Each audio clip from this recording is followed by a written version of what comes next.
بسم اللہ الرحمن الرحیم۔ السلام علیکم، کیسے ہیں آپ سب لوگ؟ میں امید کرتا ہوں آپ سب لوگ خیریت سے ہوں گے، ٹھیک ٹھاک ہوں گے۔ آج ہم ناول مداری کی ایک اور ایپیسوڈ پڑھیں گے۔ شروع کرتے ہیں ناول مداری۔ اب میں جلد از جلد یہاں سے نکلنا چاہتا تھا، مگر باہر میری جان کے دشمن شکاری کتوں کی طرح میری بو سونگتے پھر رہے تھے۔ بظاہر اس گھر سے باہر نکلنے کے دونوں راستے ایک ہی سڑک پر کھلتے تھے۔ مجھے یہ احساس ہونے لگا کہ کہیں میں آسمان سے گر کے کھجور میں تو نہیں اٹک گیا ہوں۔ کہیں ایسا نہ ہو کہ میں رات تک اس کے ویرانے میں قید ہو جاؤں اور رات کی تاریکی کی پناہ ملنے تک باہر نکلنا اتنا ہی مشکل ہو جائے جتنا ملک ہاؤس کے گیٹ سے ٹیکسی تک پہنچنا خطرناک ہو گیا تھا۔ ٹیکسی ڈرائیور کو پہلے رخصت کرنا ضروری تھا، لیکن پیسے لیے بغیر وہ بھی یہاں سے نہ ہلتا۔ ایسی کوئی صورت نظر نہ آتی تھی کہ میں اسے طے شدہ کرایہ ادا کروں اور کہوں کہ وہ میرا انتظار نہ کرے۔ وقتی طور پر حالات کچھ کم خطرناک ہو گئے تھے۔ میری تلاش میں جانے والے آس پاس کی سڑکوں اور گلیوں میں بھٹکتے پھر رہے تھے اور ملک ہاؤس کا گیٹ بھی بند تھا۔ میں نے سوچا کہ میدان خالی ہے تو ایک زکت میں تیر کی طرح ٹیکسی تک جاؤں اور نکل جاؤں، لیکن میں نے 40 لینا مناسب سمجھا۔ مجھے تلاش کرنے والے کسی بھی لیکن میں نے چانس لینا مناسب نہ سمجھا۔ مجھے تلاش کرنے والے کسی بھی لمحے نمودار نہ ہو سکتے تھے اور اپنی ناکامی کا اعتراف کر سکتے تھے۔ انہیں کامیابی کا موقع فراہم کرنا کوئی عقل مندی کی بات نہ تھی۔ میں نے گھر کا جائزہ لیا۔ سامنے والے حصے میں تقریباً آدھے کنال پر لان اور باغ کی جگہ تھی۔ عدم توجہی کے باعث لان کب کا ختم ہو چکا تھا۔ سرسبز ہموار گھاس سوکھ گئی تھی اور اس کی جگہ جنگلی گھاس کے لمبے لمبے نوکیلے پتے لہرا رہے تھے۔ خرد جھاڑ جنکار پودے اور جھاڑیاں اگنے سے یہ جگہ ایک قدرتی جنگل کی طرح ہو گئی تھی۔ اگر کبھی یہاں پھولوں کے پودے تھے تو وہ نیست و نابود ہو چکے تھے، لیکن درخت خوب پھیل گئے تھے۔ اندر آنے والے راستے، پورچ اور برآمدے کے علاوہ اندر کی گلی میں سوکھے پتے، تنکے اور گرد و غبار کے ڈھیر میں کاغذوں کے ٹکڑے ہر جگہ پھیلے ہوئے نظر آ رہے تھے۔ ایسا لگتا تھا کہ اس گھر میں کم سے کم 5 سال سے کسی انسان نے قدم نہیں رکھا، لیکن دور سے دیکھنے پر مجھے اپنا یہ خیال بدلنا پڑا۔ میں نے گھڑی کے ٹوٹے شیشے پہ منہ لگا کے آواز دی، ہیلو، اندر کوئی ہے؟ مگر میری آواز خاموش میں بازگشت بن کے کھو گئی۔ شیشے سے ہاتھ اندر ڈال کے میں نے کنڈی کھولی تو آسانی سے کھل گئی۔ کھڑکی سے اندر کود کے میں نے ہاتھوں کی گرد کو صاف کیا اور دائیں جانب مقابل کی دیوار کے آخری دروازے کی طرف بڑھا۔ دروازہ مجھے ایک کوریڈور میں لے گیا۔ پارڈر چوڑی راہداری کی چھت اوپر سے نصف دائرے کی شکل میں تھی اور آخر تک کسی سرنگ کے اوپر والے آدھے حصے میں کھلتی تھی۔ اس محرابی چھت کی تعمیر میں لکڑی اور شیشے کا استعمال زیادہ ہوا تھا۔ شیشے جب صاف کیے جاتے ہوں گے تو دن کی دھوپ سے راہداری میں قدرتی روشنی بھر جاتی ہوگی۔ اس وقت بھی گرد آلو شیشوں کی وجہ سے راہداری مکمل طور پر تاریک نہیں تھی۔ راہداری کے دونوں جانب 4 دروازے تھے۔ برنائک کے پالش والے منکش دروازے تھے جو سب مکفل تھے۔ یہ شاید بیڈ روم وغیرہ تھے جن کو اس کوٹھی کے مالک نے جاتے وقت بند کر دیا تھا۔ باہر کی دیکھ بھال کے لیے ایک چوکیدار کو چھوڑ گئے تھے جس کی رہائش کچھ کچن تک محدود تھی۔ مالک لوٹ کر ہی نہیں آئے تو ذمہ داری کے ساتھ دیکھ بھال کون کرے؟ چوکیدار کبھی کبھی آ کے دیکھ لیتا ہوگا۔ کوٹھی کے دروازے سلامت ہیں اور تالے کسی نے نہیں توڑے۔ یہ ممکن ہے وہ دن میں کہیں اور ملازمت کرتا ہو، رات کو یہاں سونے کے لیے آ جاتا ہو۔ زینہ مجھے دائیں جانب درمیان نظر میں آیا اور میں خیال سے اوپر چڑھ گیا کہ چھت سے سڑک کا جائزہ لوں۔ جہاں زینہ ختم ہوتا تھا وہاں ایک دروازہ تھا جو اندر کی طرح سے بند تھا۔ میں کنڈی کھول کے کھلی چھت پر طلوع ہوا اور دوپہر کا سورج ڈھل چکا تھا۔ چھت پر 2 تخت بچھے ہوئے تھے اور ان پر بستر بھی رکھے ہوئے تھے۔ ایک ٹی وی کا اینٹینا صحیح حالت میں پڑا ہوا تھا۔ پیچھے کی طرف آخری حصے میں ٹوٹے ہوئے فرنیچر کچھ حصے پڑے ہوئے تھے۔ بستروں سے یہ ثابت ہوتا تھا کہ کوٹھی میں چوکیدار سے کم 2 افراد رات کو سونے کے لیے ضرور آتے ہیں اور وہی کچن کا استعمال بھی کرتے ہیں۔ سڑک کی طرف والی منڈیر 5 فٹ سے زیادہ بلند تھی۔ میں نے محتاط رہتے ہوئے سر کو تھوڑا سا اوپر نکال صورتحال کا جائزہ لیا۔ مجھے تلاش کرنے والے ناکام آئے تھے۔ سرخ رنگ کی آلڈو گیٹ کے سامنے کھڑی ہوتی اور اندر شاید حکم کے غلاموں ملکانی یا خود ملک کو بڑی شش و پنج کے ساتھ اپنی ناکامی کی رپورٹ پیش کر رہے تھے۔ ٹیکسی بائیں جانب اتنے فاصلے پر تھی کہ میں ڈرائیور کو آواز دے کر متوجہ کرتا تو میری آواز پر ملک ہاؤس کا گیٹ کیپر پہلے متوجہ ہو جاتا۔ ٹیکسی ڈرائیور جاگنے کے بعد باہر آ گیا تھا اور اب بونٹ سے ٹیک لگائے سگریٹ پی رہا تھا۔ اس کے انداز و اطوار سے بے چینی یا اضطراب کی کیفیت کا بالکل اظہار نہیں ہو رہا تھا۔ ایک بار اس کی نظر میری طرف بھی پڑی تھی، مگر اس نے میری صورت پر غور نہیں کیا، ورنہ وہ چونکتا یا مجھے نظر بھر کے دیکھتا۔ اس وقت اچانک مجھے ایک ترکیب سوجھ گئی۔ میں نے ادھر ادھر کوئی ایسی چیز تلاش کی جس سے میرا کام آسان ہو جائے۔ کاٹ کباڑ فرنیچر کے ڈھیر میں سے میں نے 2 انچ لمبا لکڑی کا ٹکڑا تلاش کر لیا۔ اس پر میں نے 500 کا نوٹ لپیٹ دیا۔ پھر مجھے اس کا وزن کم لگا۔ میں نے اس سے بڑا ٹکڑا تلاش کیا۔ یہ کسی کرسی کے بازو کا ٹوٹا ہوا حصہ تھا۔ اس کی لمبائی 6 انچ سے کچھ زیادہ تھی۔ بستر کھول کر دیکھنے پر مجھے تکیے کا غلاف ادھڑا ہوا نظر آیا۔ میں نے ایک پتلی سی دھجی پھاڑ کے الگ کی اور اسے نوٹ پر باندھ کے گرا کے لگا دی۔ اب یہ رقم ٹیکسی ڈرائیور کو بائی ایئر منی آرڈر روانہ کی جا سکتی تھی۔ چھت کی منڈیر کے اوپر سے میں نے نشانے لے کر لکڑی کے ٹکڑے کو پوری طاقت سے پھینکا، اور جب وہ بیزار کھڑے ہوئے ٹیکسی ڈرائیور کے پاس جا کے گرا تو مجھے خوشی ہوئی۔ ٹیکسی ڈرائیور نے چونک کے لکڑی کے ٹکڑے کو دیکھا اور پہلا ریئیکشن خفی کا تھا۔ وہ جاننا چاہتا تھا کہ آخر کس خبیث بچے نے کس کو یہ لکڑی مارنے کی کوشش کی تھی۔ اس نے نظر ادھر ادھر بھٹکتی ہوئی میری طرف آئی تو میں نے ہاتھ ہلایا۔ ٹیکسی ڈرائیور دم بخود رہ گیا۔ اس نے مجھے پہچان لیا تھا، مگر کراس اس کی عقل سے یہ معمہ حل کرنے سے قاصر تھا کہ بائیں جانب کی کوٹھی میں داخل ہونے والا دائیں طرف کی کوٹھی کے چھت پر کھڑا کیا کر رہا ہے۔ میں نے پھر ہاتھ ہلایا اور اشارے سے اس لکڑی کو کھولنے کی طرف متوجہ کیا۔ اس نے لکڑی کا ٹکڑا اٹھا لیا، پھر پلٹ کر دیکھا، پھر وہ بھونچا کے رہ گیا۔ اس نے سوالیہ انداز میں بری طرف دیکھا۔ میں نے ہاتھ کے اشارے سے واضح کیا کہ یہ نوٹ جیب میں رکھ لو اور جاؤ۔ وہ کچھ دیر مجھے بے وقوفوں کی طرح دیکھتا رہا۔ میں نے اشاروں کی زبان میں اپنی بات پھر سمجھائی اور اس نے سر ہلا کے واضح کیا کہ بات تو خیر اس نے سمجھ لی ہے، مگر یہ چکر کیا ہے آخر۔ میں نے تیسری بار زیادہ اصرار کے انداز میں ہاتھ سے اشارہ کیا کہ وہ چلا جائے۔ وہ آدمی اتنا بے وقوف بھی نہیں تھا کہ تجسس میں مبتلا رہنے کا خطرہ مول لیتا۔ اسے شک ہو گیا تھا کہ دال میں کچھ کالا ہے، لیکن دال کون سی ہے، اس میں کالا کالا کیا ہے اور کیوں ہے؟ ایسے سوالوں میں پڑھنا اس کے لیے اتنا اہم نہیں تھا جتنا 500 وصول کر کے خیر و عافیت کے ساتھ اس جگہ سے بھاگ جانا۔ اس نے ایک بار پھر مجھے مشکوک اور شاید پر ملامت نظروں سے دیکھا کہ تم دیکھنے میں تو ایسے پر اسرار آدمی نہیں لگتے تھے۔ پھر 1 منٹ میں وہ ٹیکسی کو بھگا کے لے گیا۔ ویری گڈ، میں نے اپنے آپ سے کہا۔ ایک کام اور ٹھیک ہو گیا۔ اب مسئلہ رہ گیا ہے یہاں سے نکلنے کا۔ تو جہاں چاہے وہاں راہ ہے۔ تو ضرورت ایجاد کی ماں ہے۔ جس چھت پر میں کھڑا تھا وہ ساتھ والے گھر کی چھت سے ملی ہوئی تھی۔ ان کی حد بندی کرنے والے دیواریں بھی الگ الگ مگر آپس میں ملی ہوئی تھیں۔ گھر کے اندر مکمل خاموشی تھی۔ یہ خاموشی اعتراف کرتی تھی کہ وہاں چھوٹے بچے نہیں ہیں جو کچھ بھی نہ کریں تو لڑتے ہیں، روتے چلاتے ہیں، چیخ مار کے خوش ہوتے ہیں، اپنے آپ سے اور کھلونوں سے باتیں کرتے ہیں اور چیزیں گراتے ہیں، توڑتے ہیں اور ادھر ادھر کرتے ہیں۔ پھر ان کا خیال رکھنے والے مسلسل بولتے ہیں، یہ کیا ہو رہا ہے؟ خبردار جو ایسا کیا باز آ جاؤ شرارت سے، ورنہ یا میرے خدا۔ گھر میں سے کسی ریڈیو، ٹی وی یا ڈیک کی آواز بھی نہیں آ رہی تھی۔ کوئی دروازہ کھولنے بند کرنے کی آواز نہیں تھی اور کسی کی باتیں کرنے کی آواز نہیں تھی۔ اس میں سے میں نے یہ نتیجہ اخذ کرنے میں حق بجانب تھا کہ گھر والے کہیں گئے ہوئے ہیں، یا گھر میں ایک ہی شخص ہے جو خود اپنے آپ سے باتیں نہیں کر سکتا۔ کوئی اکیلا ملازم، کوئی بوڑھا باپ یا بوڑھی ماں۔ میرے یہ رسک لیے بنا چارہ نہ تھا۔ میں نے پلک جھپنے میں خود کو ہاتھوں کے سہارے اوپر اٹھایا اور ٹانگیں سیدھی رکھتے ہوئے دیوار کو عبور کر گیا۔ دوسری چھت پر اترتے ہوئے میں نے اس بات کا خیال رکھا کہ میری قدم آہنگی سے پڑیں۔ زینے کا راستہ میرے سامنے تھا۔ اس کی پوزیشن بتاتی تھی کہ مجھے باہر پورچ کی طرف لے جائے گا، اور ایسا ہی ہوا۔ نیچے پہنچنے کے بعد میں نے ٹی وی کی آواز سنی۔ اندر کوئی بہت کم والیوم پر ایک بہت پرانی فلم دیکھ رہا تھا۔ گیلری کی طرف ایک کھلی کھڑکی کے سامنے سے میں نے جھک کے گزرا تو میں نے دلیپ کمار اور راج کپور کی آواز میں جانے پہچانے ڈائلاگ سنے۔ پھر ایک مشہور گانے کا میوزک شروع ہوا جو مکیش نے گایا تھا، تو میں سمجھ گیا کہ کسی نے وی سی آر پر فلم انداز لگا رکھی ہے۔ اپنے وقت کی یادوں کو تازہ کرنے والے پرانے لوگ ہی ہو سکتے ہیں۔ نئے نسل کی پسند امیتابھ اور سلمان خان کی ایکشن، رومانس اور ہلے گلے والی موسیقی پر ڈانس کی فلمیں تھیں۔ دیوار کے ساتھ لگ کے میں نے اندر موجود افراد کی تعداد کا اندازہ کرنے کی کوشش کی۔ گانا ختم ہوا تو ایک عورت نے کہا، کتنا درد ہے، مکیش کی آواز میں بھی۔ اتنی ہی عمر رسیدہ آواز میں مرد بولا، ہاں اب ایسے گانے کہاں بنتے ہیں۔ یاد ہے یہ فلم ہم نے کہاں دیکھی تھی؟ شاید راولپنڈی میں، تم میجر تھے۔ کیپٹل سینما میں لگی تھی یہ فلم۔ صدر میں 42 سال پہلے کی بات ہے۔ وہ پھر خاموش ہو گئے۔ میں سائڈ سے نکل کے برآمدے میں آ گیا۔ اندر جانے کے لیے 2 دروازے تھے، ان میں سے ایک بند تھا۔ شاید یہ ڈرائنگ روم میں مہمانوں کی آمد و رفت کے لیے استعمال ہوتا تھا۔ باہر والے گیٹ پر کوئی چوکیدار نہیں تھا اور کسی نے جاتے ہوئے گیٹ کو ایک حق پھنسا کے بند کر دیا تھا۔ اندر سے گیٹ کھلا ہوا تھا۔ ایسا شاید بڈھے بڑھیا کو باہر آ کے گیٹ کھولنے کی زحمت سے بچانے کے لیے کیا گیا تھا۔ یہ کچھ حیرانی اور افسوس کی بات تھی کہ اتنے بڑے گھر میں وہ اکیلے تھے۔ ان کا خیال رکھنے والا کوئی ملازم بھی نہیں تھا۔ میں نے دوسرے دروازے کو آہستہ سے دھکیلا تو وہ ہلکی سی چڑچڑاہٹ کے ساتھ کھل گیا۔ اندر سے عورت نے پوچھا، کون؟ رضوان بیٹا تم آ گئے؟ اس نے کان یقیناً بہت تیز تھے۔ میں نے جواب دیے بغیر خاموشی سے ان کے سامنے پہنچ گیا۔ بیڈ پر 70 سال سے زیادہ عمر کا ایک بوڑھا نیم دراز تھا۔ صاف نظر آتا تھا کہ وہ بیمار ہے۔ اس کے سر پر اور پلکوں پر اور بھووں کے سارے بال سفید تھے، لیکن اس کا چہرہ اب سرخ و سفید اور باروب تھا۔ عورت شاید اس سے عمر میں 10 سال چھوٹی ہوگی، مگر وہ اتنی موٹی تھی کہ کرسی میں پھنسی ہوئی تھی۔ ٹی وی ان دونوں کے بالکل سامنے چند فٹ فاصلے پر دیوار کے ساتھ کونے میں رکھا ہوا تھا۔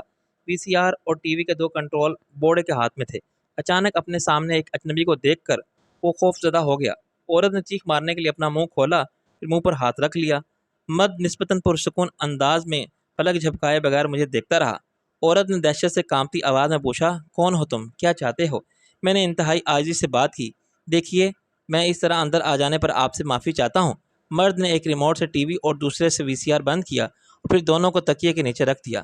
اس کا ہاتھ تکیے سے باہر آیا تو اس میں ایک فوجی ساختہ اشاریہ 4.5 کیلیبر والا ریوالور تھا۔ یہ میری بیوی سوال کا جواب نہیں ہے۔ میں تمہیں 10 سیکنڈ دیتا ہوں، اس کے بعد کیا ہوگا؟ میں نے انگریزی میں کہا، میرے پاس تمہیں شوٹ کرنے کا جواز ہوگا کہ نظام بوڑھا ہو گیا ہے، لیکن اس کے ہاتھوں میں دم ہے، اس کا نشانہ آج بھی خطا نہیں ہوتا۔ میں نے ہاتھ اوپر اٹھا لیے۔ مجھے اس دعوت صداقت میں کوئی شک نہیں سر۔ اس نے میری بات جیسے سنی ہی نہیں۔ کوئی چور سمجھنے کے بوڑھے کرنل کے اکیلے یا بیمار ہونے سے اس کو مل جائے گا؟ میں نے کہا پلیز سر، الزام لگانے اور سزا دینے کا فیصلہ آپ کے پاس ہے، مگر مجھے بھی تو صفائی میں کچھ کہنے کا حق چاہیے۔ میرے لہجے سے عورت کچھ متاثر ہو گئی اور اسے خوف بھی کم ہو گیا تھا۔ اگر تمہیں کوئی سوال کیے بغیر بھی مار دیا جائے تو یہ قتل عمد نہیں سمجھا جائے گا۔ ہم گھر میں گھس آنے والے چور ڈاکو کو ہلاک کر سکتے ہیں، لیکن میں چور ڈاکو نہیں ہوں میڈم، میں کچھ اور لے جانے کی نیت سے نہیں آیا۔ میں نے کہا لیکن تم ٹریس پاس کے مجرم ہو، کیا اس پر تم انکار کر سکتے ہو؟ کرنل نے اسپاٹ لہجے میں سوال کیا۔ نہیں، لیکن مجھے مجبوری میں ایسا کرنا پڑا۔ اپنی جان بچانے کے لیے میں اندر آ گیا۔ میرے پاس کوئی ہتھیار نہیں ہے۔ میں نے کہا آپ تلاشی لے کر دیکھ لیں۔ کرنل کی بیوی نے ہمدردی کے ساتھ میری سفارش کی، نظام اس لڑکے کو موقع دو، یہ کیا کہنا چاہتا ہے؟ اوکے، میں تمہیں 30 سیکنڈ دیتا ہوں، کرنل نے کہا۔ میں نے کہا میرے کچھ دشمن میرا تعاقب کر رہے تھے، ان سے بچنے کے لیے میرے ساتھ والے گھر کی دیوار پھاند کے اندر چلا گیا، وہاں کوئی نہیں رہتا تھا۔ میرے دشمن اس سڑک پر مجھے تلاش کرتے رہے۔ میں نے چھت پر سے دیکھا، غالباً انہیں یقین ہے کہ میں نے کسی گھر میں پناہ لے لی ہے۔ وہ باہر ابھی تک پوری سڑک کی پیٹرولنگ کر رہے ہیں۔ اگر میں باہر نکلا تو مجھے گلی کے کتے کی طرح گولی مار کے گرا دیں گے اور چلے جائیں گے۔ میں اوپر والی دیوار کو پھاند کے آپ کے گھر کی چھت پر اترا اور زینے سے نیچے آ گیا۔ تم جھوٹ تو نہیں بول رہے ہو؟ کرنل نے میری بات بڑے دھیان سے سن کے سوال کیا۔ نو سر۔ کیا میں بیٹھ جاؤں؟ اس نے کچھ سوچتے ہوئے بیوی کی طرف دیکھا اور پھر سر ہلا دیا۔ ٹھیک ہے، بیٹھ جاؤ اور مجھے اپنے بارے میں ٹھیک ٹھیک بتاؤ۔ میں نے کہا میرا نام ناصر عظیم ہے، میں اس شہر کا ایک معزز سمجھا جانے والا بزنس مین ہوں اور بہت سے معتبر حوالے رکھتا ہوں۔ فار ایگزامپل، میں نے ڈاکٹر کمال اور نیلم کے بعد کرنل خان کا حوالہ دیا، وہ میرے لیے ایک باپ کی طرح تھے۔ آج میں جو بھی ہوں انہی کی وجہ سے ہوں۔ بوڑھا کرنل چونکا، کون کرنل خان؟ کیا اس کا تعلق انیس بلوچ ریجمنٹ سے بھی تھا؟ یس سر، اور اس سے پہلے 14 پنجاب۔ میں نے کہا۔ بوڑھے کرنل کے چہرے پر اعتماد اور خوشی کی مسکراہٹ نمودار ہوئی۔ اس نے ایک گہرا سانس لیا اور ریوالور کو تکیے کے نیچے رکھ دیا۔ اس کی صرف ایک بیٹی تھی؟ میں نے کہا جی، چاندنی خانم، مگر وہ اس کی بیٹی نہیں، پوتی تھی اس کی۔ میں چیک کر رہا تھا کہ تم اسے کس حد تک جانتے ہو، کہیں تم اس حوالے کو جان بچانے کے لیے تو استعمال نہیں کر رہے ہو؟ پھر اب یقین آ گیا ہے آپ کو کہ میں شریف آدمی ہوں؟ عورت نے کہا کرنل صاحب مجھے اس نوجوان سے کچھ پوچھنے دو۔ وہ خفت سے مسکرایا۔ او یس، ضرور پوچھو۔ عورت نے میری طرف دیکھا۔ وہ کون ہے جو تمہاری جان لینا چاہتے ہیں؟ میں نے کہا ویسے تو اس سوال کا جواب بہت لمبا ہے، مگر میں مختصراً بتاتا ہوں۔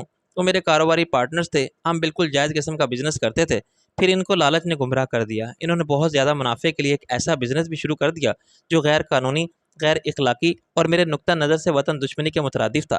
چنانچہ میں ان سے الگ ہی نہیں ہوا۔ میں نے ان کے کاروبار کی نوعیت کے بارے میں اوپر والوں کو بتا دیا۔ کون اوپر والے؟ کرنل بولا۔ میں نے کہا ان کے بہت سے نام ہیں، مجاز اتھارٹی، قانون نافذ کرنے والے ادارے، اعلیٰ اختیار رکھنے والے حکام۔ پھر کیا وہ مشکل میں پڑ گئے؟ نہیں، میں مشکل میں پڑ گیا، جیسا کہ آپ دیکھ رہے ہیں۔ میں نے کہا۔ کرنل مسکرانے لگا۔ اب ایسا ہی ہوتا ہے، تمہیں سبق حاصل ہو گیا، لیکن کیا تم ڈر گئے ہو، یہ سمجھنے لگے ہو کہ تم نے غلطی کی ہے؟ Not at all. میں نے کہا میں ان کا مقابلہ کر رہا ہوں اور ہو سکتا ہے کسی دن اپنی اس احمقانہ جذباتی سوچ کی وجہ سے مارا جاؤں۔ اس سوچ کو تم جذباتی کہہ سکتے ہو، احمقانہ ہرگز نہیں۔ سب ایسا سوچنے لگیں تو دنیا میں سچ نہ رہے، قانون کی حکمرانی نہ رہے، یہ انسانوں کی دنیا درندوں کا جنگل بن جائے گا۔ لیکن تمہیں عقل کا دامن بھی ہاتھ سے نہیں چھوڑنا چاہیے اور یہ یقین رکھنا چاہیے کہ خدا تمہارے ساتھ ہے۔ اور اب یہ بتاؤ کہ ہم تمہاری کیا مدد کر سکتے ہیں؟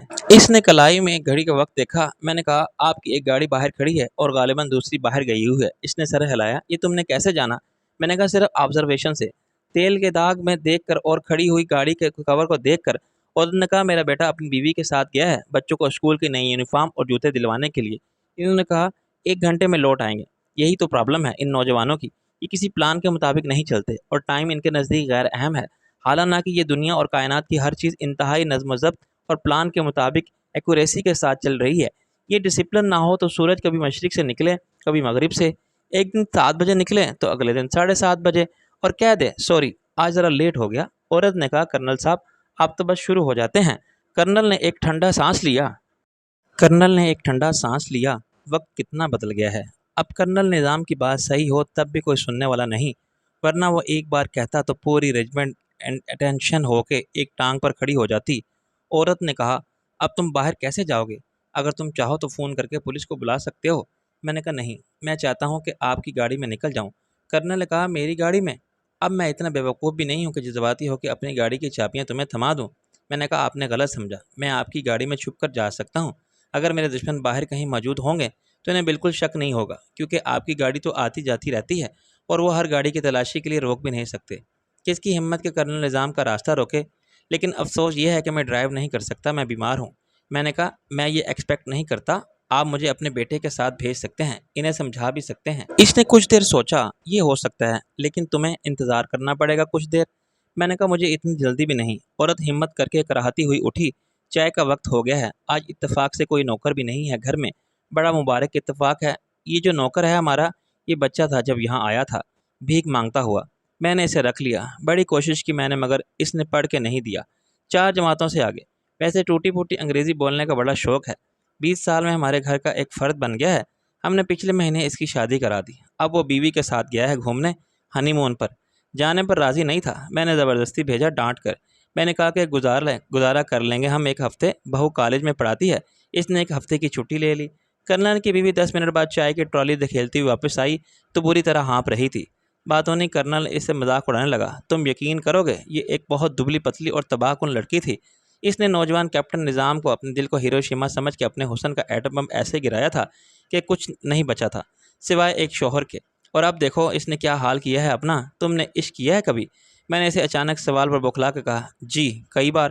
ویری گڈ، عشق جتنی بار موقع ملے کرنا چاہیے، لیکن شادی کا موقع بار بار ملے تب بھی ایک ہی کرنی چاہیے۔ کرنل کا اونک لڑکا اس وقت نمودار ہوا جب ہم چائے پی چکے تھے۔ وہ 30 سال کا جوان آدمی اپنے باپ کے مقابلے میں بہت کم پر اعتماد لگتا تھا۔ شاید کرنل نے اس کی پرورش میں سخت ڈسپلن سے کام لیا تھا اور اس کی شخصیت آزادانہ طور پر خود نمائی کا موقع فراہم کرنے کی بجائے اپنے کالم میں ڈھالنے کی کوشش کی تھی، اور اس مقصد میں آدھی کامیابی یا آدھی ناکامی نے بیٹے کو آدھا تیتر آدھا بٹیر بنا دیا تھا۔ نہ وہ باپ کی طرح کرنل جنرل بن سکا اور نہ مصور، جیسا کہ مجھے بعد میں معلوم ہوا۔ اسے بیوی بھی بہت دبنگ اور ڈومینیٹنگ ٹیچر کی ملی تھی۔ اس نے باپ کی بات سن کے مجھے دیکھا اور بے چینی سے بولا ڈیڈ کہیں ہم کسی مشکل میں نہ پڑ جائیں۔ ایک غیبی کی مدد کر کے ایڈیٹ، اب یہ کوئی اجنبی نہیں رہا۔ جانتے ہو اس کی پرورش کس نے کی ہے؟ کرنل خان نے۔ اس کی بیوی نے شوہر کو نظروں ہی نظروں میں ہمت پر سایا۔ آپ سوچ لیں، باہر تو آپ نے بھی نہیں جانا ہوتا، اس کے سسر نے بھی اسے ڈانٹا۔ کیا عورتوں کو ضرور مشورہ دینا چاہیے ایسے معاملات میں جن کا ان کی ناقص العقل احاطہ نہیں کر سکتی؟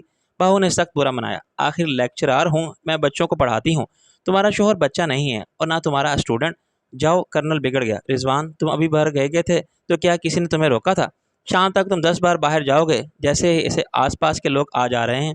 میں نے کہا مجھے ڈگی میں کون دیکھ سکتا ہے؟ رضوان مان گیا، ٹھیک ہے مگر آپ جائیں گے کہاں؟ میں نے اسے 3 چوائس دیے، فلم سٹار نیلم کے گھر، شبنم کے اخبار کے دفتر یا کمال ہاسپٹل جہاں کرنل خان کی چاندنی رہتی ہے۔ فیصلہ اس کے باپ نے کیا، تم کمال ہاسپٹل جاؤ، کرنل خان کی بیٹی سے ملو، اس کو بولنا کہ تمہارا ایک انکل ہے کرنل نظام، وہ مجھ سے ضرور ملے گی۔ رضوان نے مظلوم شکل بنا لی، ڈیڈ آپ تو ہر کرنل کے دوست بن جاتے ہیں، پہلے تو کبھی آپ سے کسی کرنل خان کے بارے میں نہیں سنا۔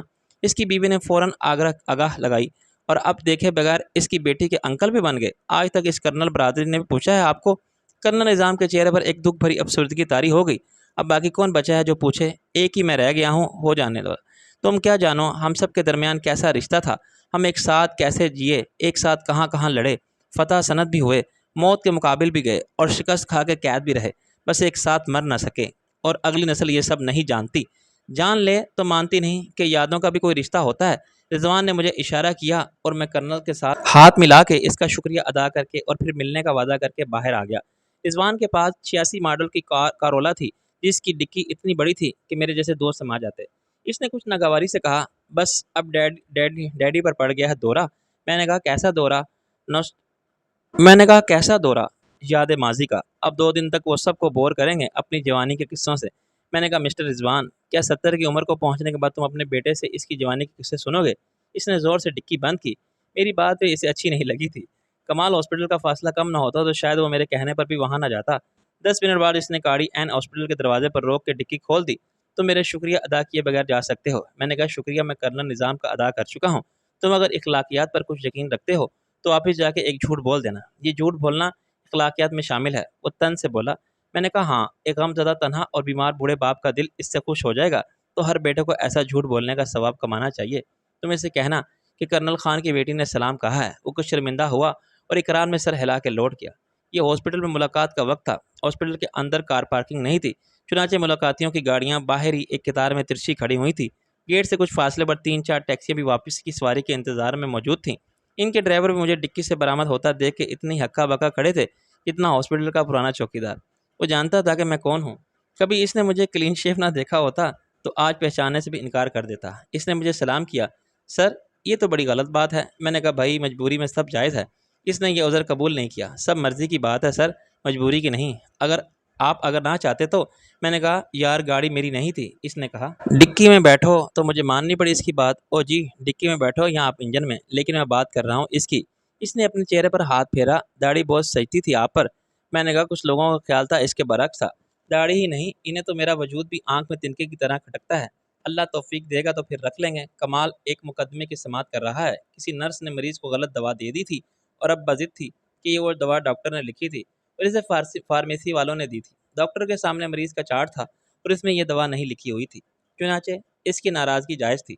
فارمیسی کا ڈسپینسر پہلے ہی انکار کر چکا تھا کہ اس نے غلط دوا نہیں دی۔ مجھے دیکھ کر وہ چونکا اور زیر لب مسکرایا۔ نرس نے خفیے سے کہا ڈاکٹر صاحب نے لکھی نہ تم نے دی تو میں نے دوا کیا بازار سے خرید کے لائی اور مریض کو دے دی۔ ڈاکٹر کمال، آپ مس کوئن سے کہیں کہ اسٹاک چیک کرے، آج اس دوا کی کتنی گولیاں دی گئی تھی، اب فارمیسی میں کتنی موجود ہیں۔ کمال نے اپنا سر پکڑ لیا۔ اسٹاف، یہ کیسے ممکن ہے؟ کیوں ممکن نہیں سر؟ ایک ایک گولی کا حساب لیتی ہیں وہ، جب الزام مجھ پر آ رہا ہو تو۔ کمال نے بات ختم کرنے کے لیے کہا دیکھو، ذمہ دار تو ہم سب ہیں، ہسپتال ہم سب کا ہے۔ خدا کا شکر ہے کہ اس غلطی سے کوئی نقصان نہیں ہوا، لیکن ہو بھی سکتا ہے۔ تم اتنی سینئر ہو اور بہت تجربہ ہے تمہارا، تمہیں بھی دینے سے پہلے ہر دوا کو دیکھ لینا چاہیے۔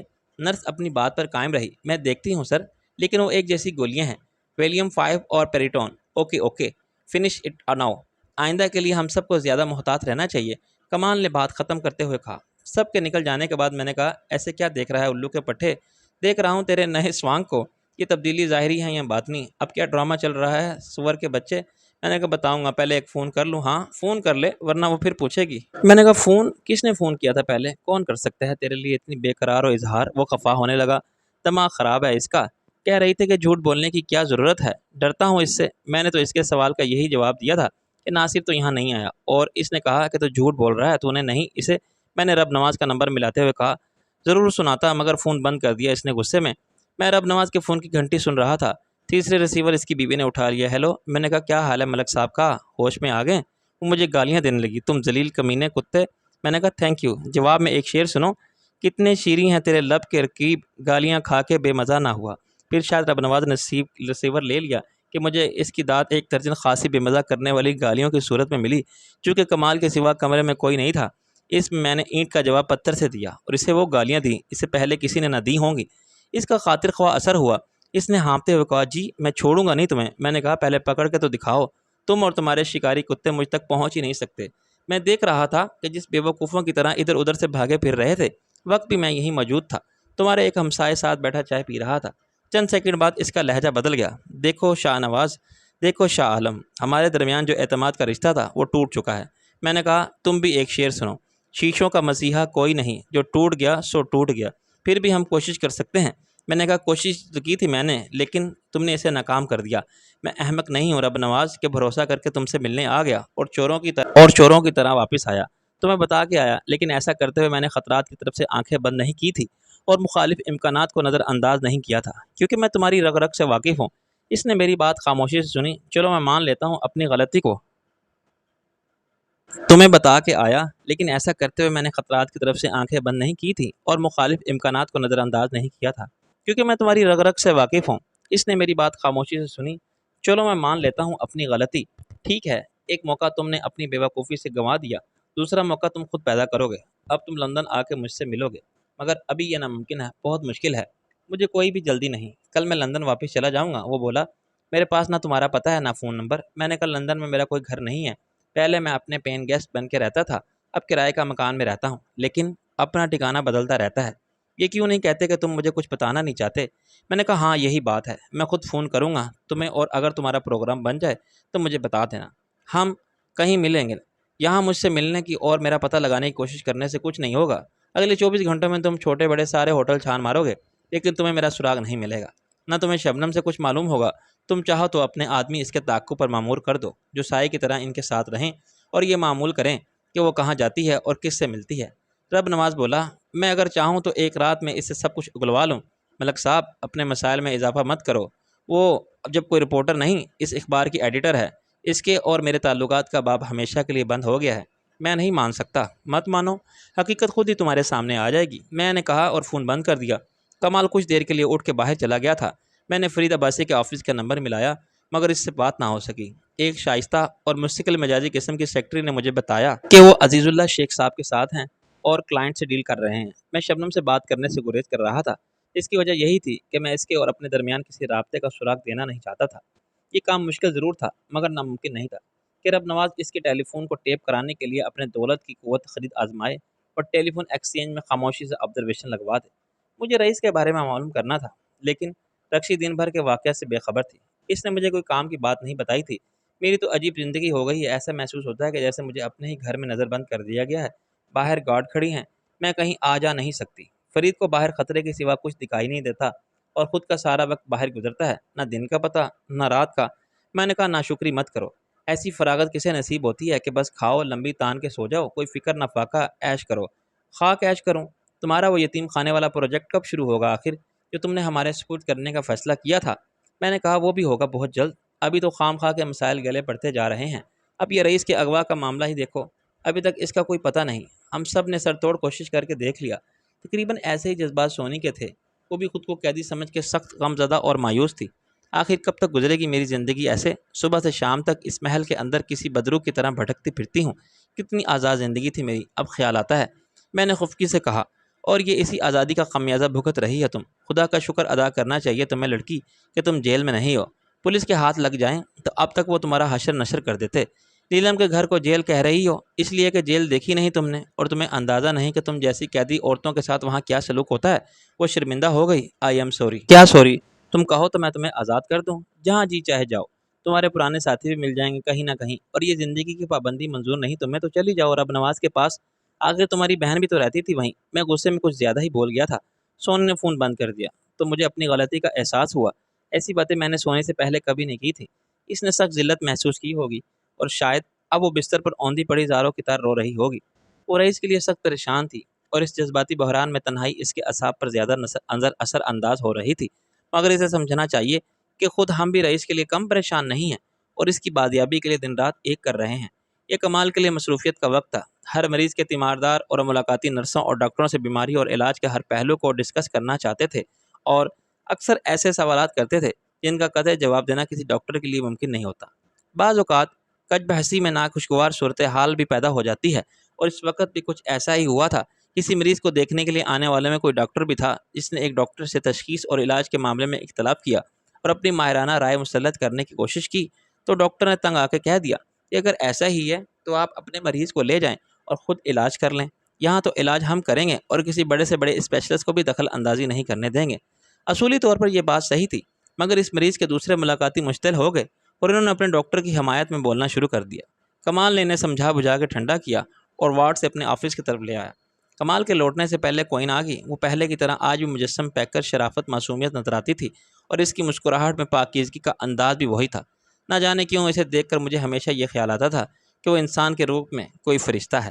وہ کسی بھی وقت پر پھیلا کے پرواز کر جائے گی اور بادلوں کو غبار کی طرح آسمان میں گم ہو جائے گی۔ اس نے مجھے غور سے دیکھا۔ یہ تم ہو کیا؟ آج کل کسی تھیٹر میں پرفارمنس دے رہے ہو؟ یہ پگڑی اور یہ پشاوری چپل واسکٹ۔ میں نے کہا کیا میں اس لباس میں شاندار نہیں لگتا؟ بہت شاندار لگ رہے ہو تم، very graceful, you are a handsome man you know, وہ بولی۔ میں نے اس کا ہاتھ تھام لیا۔ یہ بات میری آنکھوں میں آنکھیں ڈال کے پھر کہو۔ یہ تو میں ایڈی کے سامنے بھی کہہ سکتی ہوں، مسکرائی۔ میں نے اس کا ہاتھ چھوڑ دیا۔ کون ایڈی؟ تمہارا کنگ ایڈورڈ نمبر 9۔ کہاں ہے وہ آج کل؟ وہیں افریقہ گوریلوں اور آدم خوروں کے ساتھ جنگلوں میں گھوم رہا ہے اور قبائلی کاسٹیوم میں ڈانس کر رہا ہے۔ وہ ہنسی۔ نہیں، اسے میں نے یہاں بلا لیا ہے اور یہیں آئے گا۔ کہ اس نے میری بات مان لی۔ میں نے کہا بات تو میں بھی تمہاری مان لیتا اگر تم صرف ایک بار مجھے پرپوز کیا ہوتا۔ خیر ڈیئر کوئن، ایڈورڈ سے کب ملواؤ گی مجھے؟ کوئن بیٹھ گئی۔ پہلے یہ بتاؤ شریر آدمی کہ تمہارے وعدوں کا کیا ہوا؟ تم نے ہاسپٹل ایکوپمنٹ اور لیبارٹری کے لیے دینے کی بات کی تھی۔ میں نے کہا وہ آفر اپنی جگہ ہے، اور اس کی لمٹ کیا ہے؟ میں نے کہا جہاں تک مجھے یاد پڑتا ہے 2 کروڑ تھی۔ اس کا منہ کھل گیا، 2 کروڑ؟ Are you serious? آخر تم یہ کیوں سمجھتی ہو کہ میں ایک پیدائشی ایسا ہوں؟ تم شاید مجھے انتقال پر ملال کرتا دیکھو گی تب بھی سمجھو گی کہ میں مذاق کر رہا ہوں۔ 2 کروڑ بہت رقم ہوتی ہے۔ مجھے بڑی شرم آتی ہے تمہارے سامنے یہ اعتراض کرتے ہوئے کہ جیسے تم نے ساری عمر ثواب کماتے گزارنے میں صرف دولت کمائی اور اب مجھے دولت کے نام پر نفرت ہو گئی ہے، کیونکہ دولت اکٹھا کرتے ہوئے میں نے اس کے بامصرف ہونے کو قابل غور نہیں سمجھا تھا، یعنی سوچا ہی نہیں تھا کہ آخر میں بے حساب دولت سے کیا کروں گا۔ ایسا بہت لوگ کرتے ہیں، وہ ایک شوق میں جنون دولت جمع کرتے جاتے ہیں، اور پھر ایک وقت آتا ہے جو دولت کینسر کے خلیوں کی طرح خود بڑھنے لگتی ہے، بینکوں میں، انویسٹمنٹ اسکیموں میں، شیئرز میں اور بانڈز میں۔ یہ 5 سال میں دگنی اور 10 سال میں 4 گنا اور 15 سال میں 8 گنا، 20 سال میں 16 گنا ہو جاتی ہے۔ میرے ساتھ بھی یہی ہوا۔ میں جتنی خرچ کر سکتا تھا اس سے کہیں زیادہ تیز رفتاری سے میرے ڈپازٹ بڑھتے رہے۔ کچھ نہ کرنے کے باوجود یہ دولت کی ایمرا بل پھیلتی رہے گی۔ پیسہ پیسے کو کھینچتا رہا، اور جو پیسہ کھینچ کر آیا اس نے مزید پیسوں کو کھینچا۔ ایسا ہوتا ہے۔ میں نے ایک گہرا سانس لیا۔ وہ منہ کھولے سنتی رہی۔ ضرور ہوتا ہوگا، اگر تم کہہ رہے ہو تو ٹھیک ہی ہوگا، میں نے سمجھ سکتی ہوں یہ باتیں۔ کوئن ڈیئر، یہ ٹریجڈی ہے ہماری۔ تمہاری فلسفی آف لائف میری سمجھ میں کبھی نہیں آئی۔ ہم 2 مخالف پولز کے باسی تھے، کیا کہتے ہیں اسے، بدقطبین تھا ہمارے درمیان اور رہے گا۔ ہم 2 مختلف اور متضاد دنیاؤں کے لیے جیے۔ چنانچہ اب میں 2 کروڑ خرچ کر سکتا ہوں، اور بالآخر دولت کا ایک مفید اور فلاحی مصرف سمجھنے سے مجھے کچھ سکون ملا ہے، اور یہ بھی ایسے ہی مقاصد سمجھ میں آنے سے میرا بوجھ کچھ کم ہو گیا ہے۔ وہ بولی، بوجھ کیوں سمجھتے ہو تم اس دولت کو؟ مجھے یہ اعتراض کرتے ہوئے پھر شرم آتی ہے کہ وہ دولت میں ناجائز اور ناجائز کے فرق کو سمجھے بغیر کمائی تھی، جیسے سب کماتے ہیں۔ میں نے غیر قانونی یا غیر اخلاقی کام نہیں کیے تھے، مگر جو بھی میں نے کیا اس میں بہت سے پہلو ایسے تھے جو غلط سمجھے جا سکتے ہیں۔ یہی سمجھو میرا پہلا کمپلیکس احساس محرومی کا نتیجہ تھا۔ یتیم خانے میں بھیک پر پلنے والے بچے کا انتقامی رد عمل۔ میں نے دنیا سے وہ سب چھین لیا جو مجھے حق کے طور پر نہیں ملا تھا۔ اب اس رد عمل کا رد عمل میں بہت کچھ کرنا چاہتا ہوں۔ کتنی خوشی کی بات ہے کہ خدا نے تمہیں توفیق دی صحیح سمت میں سوچنے کی۔ میں نے کہا ہاں، ورنہ کیا میں ایک عیاش رئیس نہیں بن سکتا تھا جو اپنی ساری دولت جوئے، شراب، عورتوں اور گھوڑوں پر لٹا دیتا۔ دراصل ڈاکٹر کمال نے جو کوٹیشن مانگی تھی ان کے جواب موصول ہو گئے ہیں۔ کچھ بین الاقوامی فرموں نے دلچسپی ظاہر کی ہے۔ ایک برٹش فرم نے ایکس رے پلانٹ کی فراہمی، تنصیب اور دیکھ بھال کے لیے بہت معقول آفر دی ہے۔ ایسی ایک اچھی پیشکش جرمنی سے آئی ہے۔ IRI، MIR اور CT سکینز کے لیے الٹرا ساؤنڈ، بلڈ بینک اور پیتھولوجیکل لیبارٹری کا سب ایکوپمنٹ 2 کروڑ سے زیادہ ہی ہو جاتا ہے، اگر صحیح چیز لی جائے جس کی گارنٹی بھی ہو، آفٹر سیل سروس بھی ہو۔ میں نے کہا یعنی تم نے فائنل کر لیا ہے؟ یہ ذمہ داری کمال نے مجھے سونپی تھی، اور اس کے لیے میں ایڈی کو بلایا ہے۔ اس کا تجربہ بہت زیادہ ہے۔ میں نے کہا پھر اب مسئلہ کیا ہے؟ کچھ نہیں، شاید کمال سے تم بات کرے گا۔ ہمیں آرڈر پلیس کرنا ہے۔ ڈیل فائنل ہونے کے بعد ہی آفیشنل کلیئرنس میں اور ایکوپمنٹس کی ڈلیوری میں 6 مہینے لگ جائیں گے۔ تب تک ہم اضافی جگہ کی تعمیر مکمل کر سکتے ہیں۔ اس عمارت میں توسیع ضرور ہوگی۔ میں نے کہا جو ایکوپمنٹ اور مشینری آئے گی اس کی ڈیل کون فائنل کرے گا؟ یہاں ان کے ایجنٹ۔ ہم خود کریں گے۔ ڈائریکٹ ڈیل میں مڈل مین کا منافع بچے گا، اور ذمہ دار ہوگا براہ راست مینوفیکچر کرنے والا، سپلائر نہیں۔ میں نے کہا اس کے لیے کسی کو جانا پڑے گا؟ یس، اس میں وقت کی بچت ہوگی۔ یورپ کی 3-4 فرموں سے بات ہوگی، برطانیہ، فرانس، ہالینڈ اور جرمنی کی، جس کی ٹرمز بہتر ہوں گی، وہ کوالٹی قابل قبول ہوں گی، اس سے ایگریمنٹ ہو جائے گا۔ میں نے کہا اسے حسن اتفاق کہو۔ 1-2 دن میں میرا پروگرام ہے لندن جانے کا، باقی ممالک آس پاس ہیں اور وہاں جانا ایسا ہی ہوگا جیسے لاہور سے کراچی یا کراچی سے دبئی جانا۔ ویزا پرابلم نہیں ہوتی اور ٹائم بھی کم لگتا ہے۔ ایک زمانہ تھا جب بزنس کے سلسلے میں یورپ جانا میرے لیے روزمرہ کی بات تھی۔ واٹ از گریٹ، پھر تو مس چاندنی کا کام بہت آسان ہو جائے گا۔ میں ایک دم سیدھا ہو کے بیٹھ گیا۔ چاندنی؟ یس، وہیں جا رہی تھی ڈیل فائنل کرنے کے لیے ایڈی کے ساتھ، اور ایڈی بالکل تیار نہیں تھا۔ وہ گھبراتا ہے کاروباری معاملات سے، کہتا ہے کوئلوں کی دلالی میں منہ کالا کرانے کا رسک بھی قبول کیوں لیا جائے، حالانکہ یہ باہمی اعتماد کی بات ہے۔ خیر اب اس کی جان بچ جائے گی۔ تم ان معاملات میں ایڈی سے 1000 درجہ بہتر ہو، تم اور چاندنی۔ میں نے کہا سٹاپ پلیز، مجھے سوچنے سمجھنے دو۔ ابھی میں نے یہ نہیں کہا کہ مجھے چندہ کے ساتھ جانے میں کوئی اعتراض نہیں، لیکن اعتراض کی کیا بات ہو سکتی ہے تمہارے لیے؟ چندہ کوئی کزن ہے وہاں، اس نے پہلے کہا تھا کہ وہ اس معاملے میں ہر طرح سے مدد کرے گا، پھر ہم ایڈی کے راضی کر لیا اور پھر توک میرے گلے میں ڈال دیا۔ آئی ایم سوری کوئن، میں نہیں سمجھتا کہ چندہ اس مقصد کے لیے مناسب انتخاب ہے۔ اسے تو کچھ بھی نہیں معلوم، ایڈی کے ساتھ تمہیں جانا چاہیے، تمہارا تجربہ ہے۔ نو، ایک دم ناممکن، میں اپنا جو کام کر رہی ہوں وہی میرے لیے سب سے زیادہ اہمیت رکھتا ہے، اس میں نہیں چھوڑ سکتی، میرا کام مجھے ہی کرنا ہے، یہ بزنس ڈیل تو کوئی بھی کر لے گا، تم اور چندہ۔ آن سیکنڈ تھاٹ میں نے کہا میرا پروگرام بدل گیا ہے، یوں سمجھ لو کہ فی الحال میں لندن نہیں ٹمبکٹو جا رہا ہوں یا ہونولولو۔ چندہ اس کا برٹش کزن اور تمہارا کنگ ایڈورڈ نائن جو چاہے کریں۔ وہ کچھ مایوس ہوئی اور خاموشی سے اٹھ گئی۔ اب ملاقاتیوں کا وقت بھی ختم ہو گیا ہے اور شام ڈھل چکی تھی۔ دن کی ڈیوٹی والا اسٹاف بھی اپنا کام ختم کر کے رخصت ہونے کی تیاری کر رہا تھا اور عید کی جگہ نائٹ شفٹ کے لوگ آنے والے تھے۔ اس ایک گھنٹے میں جب میں نے کمال کے آفس فون کر رہا تھا اور کوئن سے باتوں میں مصروف تھا، کئی نرسوں اور ڈاکٹروں نے کمرے میں جھانکا، کوئن سے کوئی بات کی، ڈاکٹر کمال کو پوچھا، یہ ایک سوالیہ نظر سے مجھے دیکھا، مگر مجھے چندہ کی ایک جھلک بھی دکھائی نہ دی۔ مجھے یہاں آئے ایک گھنٹے سے زیادہ ہو گیا تھا۔ پہلے میں فون پر باتیں کرتا رہا، پھر کوئن سے باتوں میں وقت کا پتہ ہی نہیں چلا، اور اب مجھے چائے کی طلب بے قرار کر رہی تھی۔ ہاسپٹل میں کمال کو مجھ سے بات کرنے کی فرصت میسر آنا بہت مشکل لگتا تھا۔ میں نے اس کے گھر جا کے قمر کو ایک سرپرائز کا شوق دینے کا فیصلہ کیا۔ میں نے کراکری ٹوپی سر پر رکھی اور تسبیح گھماتا ہوا باہر آ گیا۔ آفس بلا کے مختصر سے برآمدے کو عبور کرتے ہوئے میں نے مریضوں کو دیکھا جو آزادی کے ساتھ اپنوں کی محفل میں 2 گھنٹے گزار کے اپنے اپنے بیڈ پر لوٹ آئے تھے۔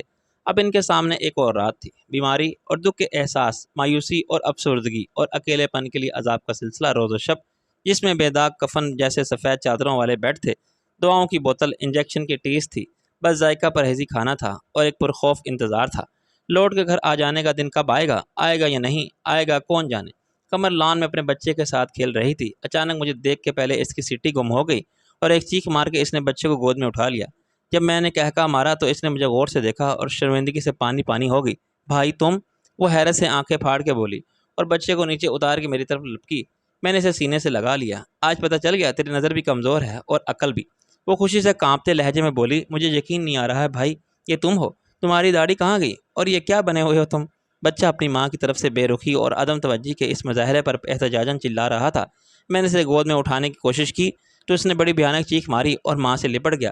میں نے کہا آخر ہے نا الو کا پٹھا، انسان کی شکل دیکھ کے ڈر رہا ہے۔ قمر نے اسے اٹھا لیا۔ سال میں 2 بار عید کے چاند کی طرح شکل دکھاؤ گے بھائی تو بچہ کیسے پہچانے گا تمہیں کہ تم ماما جی ہو؟ پھر وہ بچے سے بولی، دیکھو بیٹا یہ ماما ہے تمہارے، گندے گندے ایک تو آتے ہی نہیں اور آتے ہیں تو خالی ہاتھ آ جاتے ہیں، نہ بھانجے کے لیے ٹافی لاتے ہیں نہ بہن کے لیے چاکلیٹ۔ بچہ مجھے پر عداوت اور کینہ توڑ نظروں سے دیکھتا رہا۔ میں نے کہا میرا جی چاہتا ہے کہ یہ زمین پھٹ جائے اور میں اس میں سما جاؤں، مگر چائے پینے سے پہلے قمر نے آداب کوئی بچی نہیں رہی، مجھے اندر لے گئی۔ سب کچھ کتنا بدل گیا ہے بھائی، کچھ بھی تو پہلے جیسا نہیں رہا۔ پہلے کبھی ایسا ہوتا تھا کہ تم کہیں سے آؤ اور میرے لیے چاکلیٹ نہ لاؤ؟ ملک سے باہر جاتے تھے تو میں تمہاری واپسی کا انتظار کرتی تھی کہ چاکلیٹس کا ایک ڈھیر لاؤ گے، ایک سے ایک اعلیٰ کوالٹی کی۔ میں نے کہا اچھا آج آخری بار معاف کر دے، اگلی بار تیرا سارا پچھلا قرض چکا دوں گا۔ میں لندن جا رہا ہوں۔ اس نے بچے کو بیڈ پر میرے پاس بٹھا دیا۔ سچ؟ کب جا رہے ہو؟ بہت جلد، کل پرسوں۔ میں نے کہا اور ابھی بھی کوئن نے مجھے بتایا ہے کہ اس کا شوہر بھی جا رہا ہے چندہ کے ساتھ؟ ہاں، ہاسپٹل کا کچھ سامان خریدنا ہے جس کے لیے سرمایہ میرے بھائی نے فراہم کیا ہے۔ وہ فخر سے بولی، تیرے بھائی کے لیے بڑی مشکل ہے یہ کہ اسے چندہ کے ساتھ جانے کے لیے کہا جا رہا ہے، تو اس میں حرج کیا ہے؟ وہ تو بہت اچھی بات ہے، ہماری رائے بھی شامل ہوگی خریداری میں۔ اس نے کہا بہنا چندہ میری صورت دیکھنے کے روادار نہیں ہے، ایسی الرجی ہو گئی اسے مجھ سے، وہ کب جائے گی اکیلی میرے ساتھ؟ اکیلی کیوں، ایڈی بھی تو ہوگا۔ نہیں، یہی تو پرابلم ہے، ایڈی مجبوری میں راضی ہوا ہے۔ اب کوئن چاہتی ہے کہ میں اور چندہ چلے جائیں تو ایڈی کی پریشانی بھی دور ہو جائے گی، لیکن یہ کتنا مشکل ہے بلکہ ناممکن ہے۔ چندہ نہیں جائے گی میرے ساتھ۔ بھائی نہیں جاتی تو نہ جائے، خصمہ نو کھائے۔ قمر نے خالصاً زنانہ محاورے میں دل کی بھڑاس نکالی۔ تم اور ایڈی چلے جاؤ، ورنہ کیا تم اکیلے یہ کام نہیں کر سکتے بھائی؟ سارے تو بڑے تعلقات ہیں باہر اور تم اچھی طرح سمجھتے ہو ٹرمپ کی مارکیٹ کو۔ ہاں یہ تو ہے، خیر تو بتا ہاؤز از لائف؟ میں کیا بتاؤں، تم بتاؤ بھائی کہ کہاں ہو، کیا کر رہے ہو، تبدیلی کیسے آئی اور کیوں آئی؟ میں نے کہا ہر کام کے لیے قدرت کی طرف سے اشارہ ہوتا ہے اور جب وقت آتا ہے تو وہ کام خود بخود ہو جاتا ہے۔ میں بھی اپنی پرانی زندگی کی طرف لوٹ گیا ہوں، پوری طرح اپنا بزنس شروع کر رہا ہوں، آج کل آفس تلاش کرنے میں لگا ہوا ہوں۔ یہ تو بڑی خوشی کی بات ہے، مگر بھائی یہ حلیہ بنا رکھا ہے، بھیس بدل کے پھر رہے ہو کیا؟ میں نے اسے ٹال دیا۔ ارے نہیں پگلی، ایسے ہی جی چاہا کہ یہ لباس پہن کے دیکھا جائے۔ ویسے تو اس لباس میں بالکل دولہا لگ رہے ہو تم، تمہاری نظر اتارنے کو جی چاہتا ہے، لیکن بھائی مجھے معلوم ہے تم جھوٹ بول رہے ہو۔ مجھے کمال نے بتایا ہے کہ تمہیں رب نواز نے باغلی سمجھ کے گرفتار کرا دیا تھا، پھر کمال نے تمہیں کورٹ میں شناخت کیا، نیلم نے بھی بیان دیا کہ تم ناصر عظیم ہو، تب تمہاری جان چھٹی۔ میں نے سر کھجا کے کہا اچھا یہ سب جانتی ہو تم علامہ؟ یقیناً اس کے بعد ہی داڑھی صاف کرائی ہوگی تم نے، یہ بات تو سمجھ میں آتی ہے میری۔ تو پھر یہ بات سمجھ لے کہ میں حلیہ نہ بدلتا تو شاہ عالم نظر آتا، وہ اور مشکل ہو جاتی۔ خدا کے لیے بھائی اس رب نواز سے جان چھڑاؤ اپنی، آخر وہ چاہتا کیا ہے، کیوں تمہارے پیچھے پڑا ہوا ہے؟ میں نے کہا تو فکر مت کر، بس اب کچھ دنوں میں سب ٹھیک ہو جائے گا، 1 مہینے کے اندر اندر میں لندن آؤں گا۔ میرے پیچھے سے کمال نے کہا بہت خوب، آپ آج سے لندن تشریف لے جا رہے ہیں گویا، کس حیثیت میں؟ ناصر عظیم بن کے یا شاہ عالم بن کے؟ میں نے پلٹ کے دیکھا تو وہ اپنے ہاتھ میں ایک اخبار لہرا رہا تھا، ظاہر ہے یہ شام کے اخبار خبردار کا وہ شمارہ تھا جس میں آج شاہ عالم کا انٹرویو شائع ہوا تھا۔ میں نے گھبرا کے کمر کی طرف دیکھا مگر وہ چائے دم کرنے کے لیے کیتلی میں ابلتا ہوا پانی ڈال رہی تھی۔ اس وقت اندر ایک دھماکہ ہوا اور کمر کے بیٹے نے چیخ ماری۔ کمر چائے چھوڑ کے اندر لپکی، یا اللہ اچھا ٹیلی فون کا دشمن ہوا ہے یہ لڑکا، اب اوپر رکھ دیا ہے تو تار کھینچ کے سر پر گرا لیا ہے۔ میں نے کہا یار کمال یہ اخبار مجھے دے دے، کمر کو کچھ مت بتانا۔ کیوں نہ بتاؤں، وہ بیوی ہے میری، اور خیر سے آپ کی بہن بھی ہے، آپ کے سارے کرتوت جانتی ہے۔ میں نے اخبار اس سے چھین کر طے کیا اور قمیض کے نیچے اڑس لیا۔ اس میں جو لکھا ہے سب جھوٹ ہے، یعنی اخبار والوں نے اپنی طرف سے گھڑ کے جھوٹ چھاپ دیا ہے، بکواس کرتا ہے میرے سامنے۔ وہ ناراض ہونے لگا۔ شاہ عالم کی روح آئی تھی یہ انٹرویو دینے دوسری دنیا سے۔ میں نے کہا اوکے بابا میں سچ بتا دیتا ہوں، اندر چل۔ میرے سچ نے زیادہ خرابی پیدا کی، کمال کا موڈ خراب ہو گیا۔ میں نے سوچا تھا کہ اب تجھ سے کبھی نہیں پوچھوں گا کہ تو کیا کر رہا ہے، کوئی سروکار نہیں رکھوں گا تیرے معاملات سے۔ میری طرف سے تو جہنم میں جا، جو چیز چاہے کر، تجھے نہ کسی کی پرواہ ہے نہ ضرورت، دوست کیا اور بہن کون۔ میں نے کہا تیری ناراضگی سے تیرے خلوص کا پتہ چلتا ہے، بھاڑ میں گیا خلوص، مصیبت تو ہمارے لیے تعلق ہو کے بھی نہیں رہ سکتے۔ تو بڑی خود غرضی سے سب کچھ دیکھ دکھ دے رہا ہے، صرف چندہ کی بات نہیں، کمر بھی یہاں رہتی ہے، بے وقوف لڑکی، نماز کے بعد وہ روتی ہے اور تیرے لیے دعا کرتی ہے کہ اللہ میرے بھائی کو سلامت رکھنا، دعا مانگتی ہے، چاہیے کہ اللہ میرے بھائی کو عقل دے۔ پریشان ہونے کی فرصت بھی نہیں، مگر کیا کروں، آدمی کسی کو منع کر سکتا ہے، بے وقوف ہو تو سمجھا سکتا ہے۔ میں نے اسے دل کی ساری بڑاس نکالنے کا موقع دیا، وہ بولتا رہا اور کمر روتی رہی۔ جب وہ خاموش ہو گیا تو میں اسے اپنے پروگرام سے آگاہ کیا کہ میں شاہ عالم کا قصہ اسی کے لیے ختم کرنا چاہتا ہوں اور اس کے بعد صرف ناصر بن کے ہی زندگی گزارنے کا ارادہ رکھتا ہوں۔ میں نے اسے سب بتا دیا جو اسے معلوم نہیں تھا۔ وہ خاموشی سے سنتا رہا، اس نے میری کسی بات کا یقین نہیں کیا۔ اس کا خیال تھا کہ جس راستے پہ میں چل پڑا ہوں اس پر ایک نہ ایک دن ناقابل تلافی نقصان ہوگا۔ اس کے بعد ہماری لڑائی ہوئی، میں نے بھی کہہ دیا کہ کسی کو میرے لیے پریشان ہو کے مجھ پر احسان کرنے کی ضرورت نہیں، میں اپنا برا بھلا سمجھتا ہوں اور جانتا ہوں میں کیا کر رہا ہوں۔ ہمارا یوں لڑنا بھی دوستی میں شامل تھا، بحث کرتے تھے تو یہی ہوتا تھا، مگر کمر بھی جانتی تھی کہ لڑائیوں سے کسی کو فرق نہیں پڑتا۔ وہ کھانا تیار کرنے چلے گی، پھر ہم نارمل ہو گئے۔ میں نے کہا میں چندہ کے ساتھ لندن نہیں جاؤں گا۔ کیوں، تو اتنا ڈرتا ہے اس سے یا ڈر لگتا ہے یہ شاہ عالم کی محبوبہ بدگمان ہو جائے گی؟ وہ میرا مذاق اڑانے لگا۔ میں نے کہا وہ بدگمانی کا مطلب بھی نہیں جانتی، میں پھر چندہ کا ہو جاؤں گا یا شادی کر لوں گا اسے، تب بھی اس کے جذبات یہی رہیں گے۔ یہ بات ہے؟ اس نے پوچھا۔ ہاں، وہ غیر مشروط اور یک طرفہ محبت کرتی ہے، طلب اپنا سب کچھ دے دے یا کچھ کرنا طلب کرنے والی ہے چاہت۔ پھر تو شادی کر لے چندہ سے۔ کمال نے چٹکی بجائی۔ میں نے کہا اس کو ماننے کی کوشش کی، تو پاگل ہے؟ کیوں؟ خود تو نے یہ کہا کہ ابھی کے شبنم کو اسے بالکل فرق نہیں پڑتا، وہ تو رہے گی تیری ہر حال میں، اس نے خود کو بچا لیا۔ ہاں مگر مجھے فرق پڑتا ہے۔ اور تو کیا سمجھتا ہے چندہ ایسی صورتحال کو برداشت کر سکتی ہے؟ تو دیکھ رہا ہے اس کا حال، شادی کے بعد میں شبنم کا نام بھی لوں گا تو مجھے قتل کر دے گی۔ حد سے زیادہ حاسد اور شکی مزاج ہے وہ، اسے مکمل ملکیت اور اجارہ داری چاہیے جو میرے لیے ناممکن ہے۔ یعنی تو شبنم کو نہیں چھوڑ سکتا؟ میں نے سوچ کے کہا اب تو یہی کہنا چاہیے مجھے کہ ہاں، کیونکہ شبنم مجھے چھوڑنے والی نہیں، جیسے چندہ نے چھوڑ دیا۔ چنانچہ میں مجبور ہوں کہ دونوں کی پوری نفرت یا پھر دونوں کی آدھی محبت کے عذاب سے بچنے کے لیے ایک کی محبت کو قبول کر لوں اور دوسری کی نفرت کو۔ وہ تن سے بولا، اور چندہ بدقسمت ہے کہ نفرت اس کے حصے میں آئی، کیونکہ اس کے برعکس ہو نہیں سکتا۔ شبنم مجھ سے نفرت نہیں کر سکتی، ایسا ہوتا تو پھر کیا تھا، مگر نفرت دی خود چندہ نے مجھے۔ وہ مجھے معاف بھی تو کر سکتی تھی یار، ہم اپنی باتوں میں اتنے محو تھے کہ ہمیں چندہ کے آنے کا پتہ ہی نہیں چلا۔ وہ خاموشی سے اندر آئی اور بیٹھ گئی، اس کا چہرہ بالکل سپاٹ اور جذبات سے عاری تھا، یہ اندازہ کرنا مشکل تھا وہ کتنی دیر سے ہماری باتیں سن رہی تھی۔ صورتحال ایک دم عجیب ہو گئی۔ میں نے کہا کیا حال ہے چندہ؟ اس نے سادگی سے کہا ٹھیک ہو، تم کیسے ہو؟ میں نے بھی رسمی جواب دیا، دیکھ لو تمہارے سامنے ہوں، بہت اچھے لگ رہے ہو اس لباس میں۔ اس نے مجھے نظر جما کے دیکھا۔ میں نے کہا ورنہ میں اچھا نہیں لگتا، میں جانتا ہوں، سنا ہے تم لندن جا رہے ہو، چندہ بولی۔ میں نے کہا ابھی تو کوئی پروگرام نہیں، مجھے کوئن نے بتایا ہے۔ میں نے کہا شاید غلط فہمی ہوئی ہے اسے۔ میں نے کہا کہ شاید کاروبار کے سلسلے میں لندن جانا پڑے تو چلو میرے ساتھ چلو۔ اس نے نظر اٹھا کہا، میرا دل جیسے دھڑکنا بھول گیا۔ تمہارے ساتھ؟ ہاں، پہلے ہم ہاسپٹل کا کام کر لیں گے، پھر تم جو چاہو وہاں رک جانا، ورنہ ساتھ ہی آ جائیں گے۔ اس نے کہا مگر تمہارے ساتھ؟ مسٹر ایڈورڈ جا رہے ہیں؟ میں نے بڑی مشکل سے کہا۔ وہ بولی تم چلو گے تو اس کی ضرورت نہیں، وہ خود بھی جانا نہیں چاہتا۔ کمر کے لیے چندہ کے رویے کی یہ تبدیلی اتنی حیران کن تھی جتنی کمال کے لیے پر لطف۔ خود میں نے اس ڈرامائی صورتحال کی وجہ سے جتنا حیران تھا اس سے زیادہ محتاط تھا۔ چندہ کی ذہنی کیفیت کو سمجھنا آسان نہ تھا۔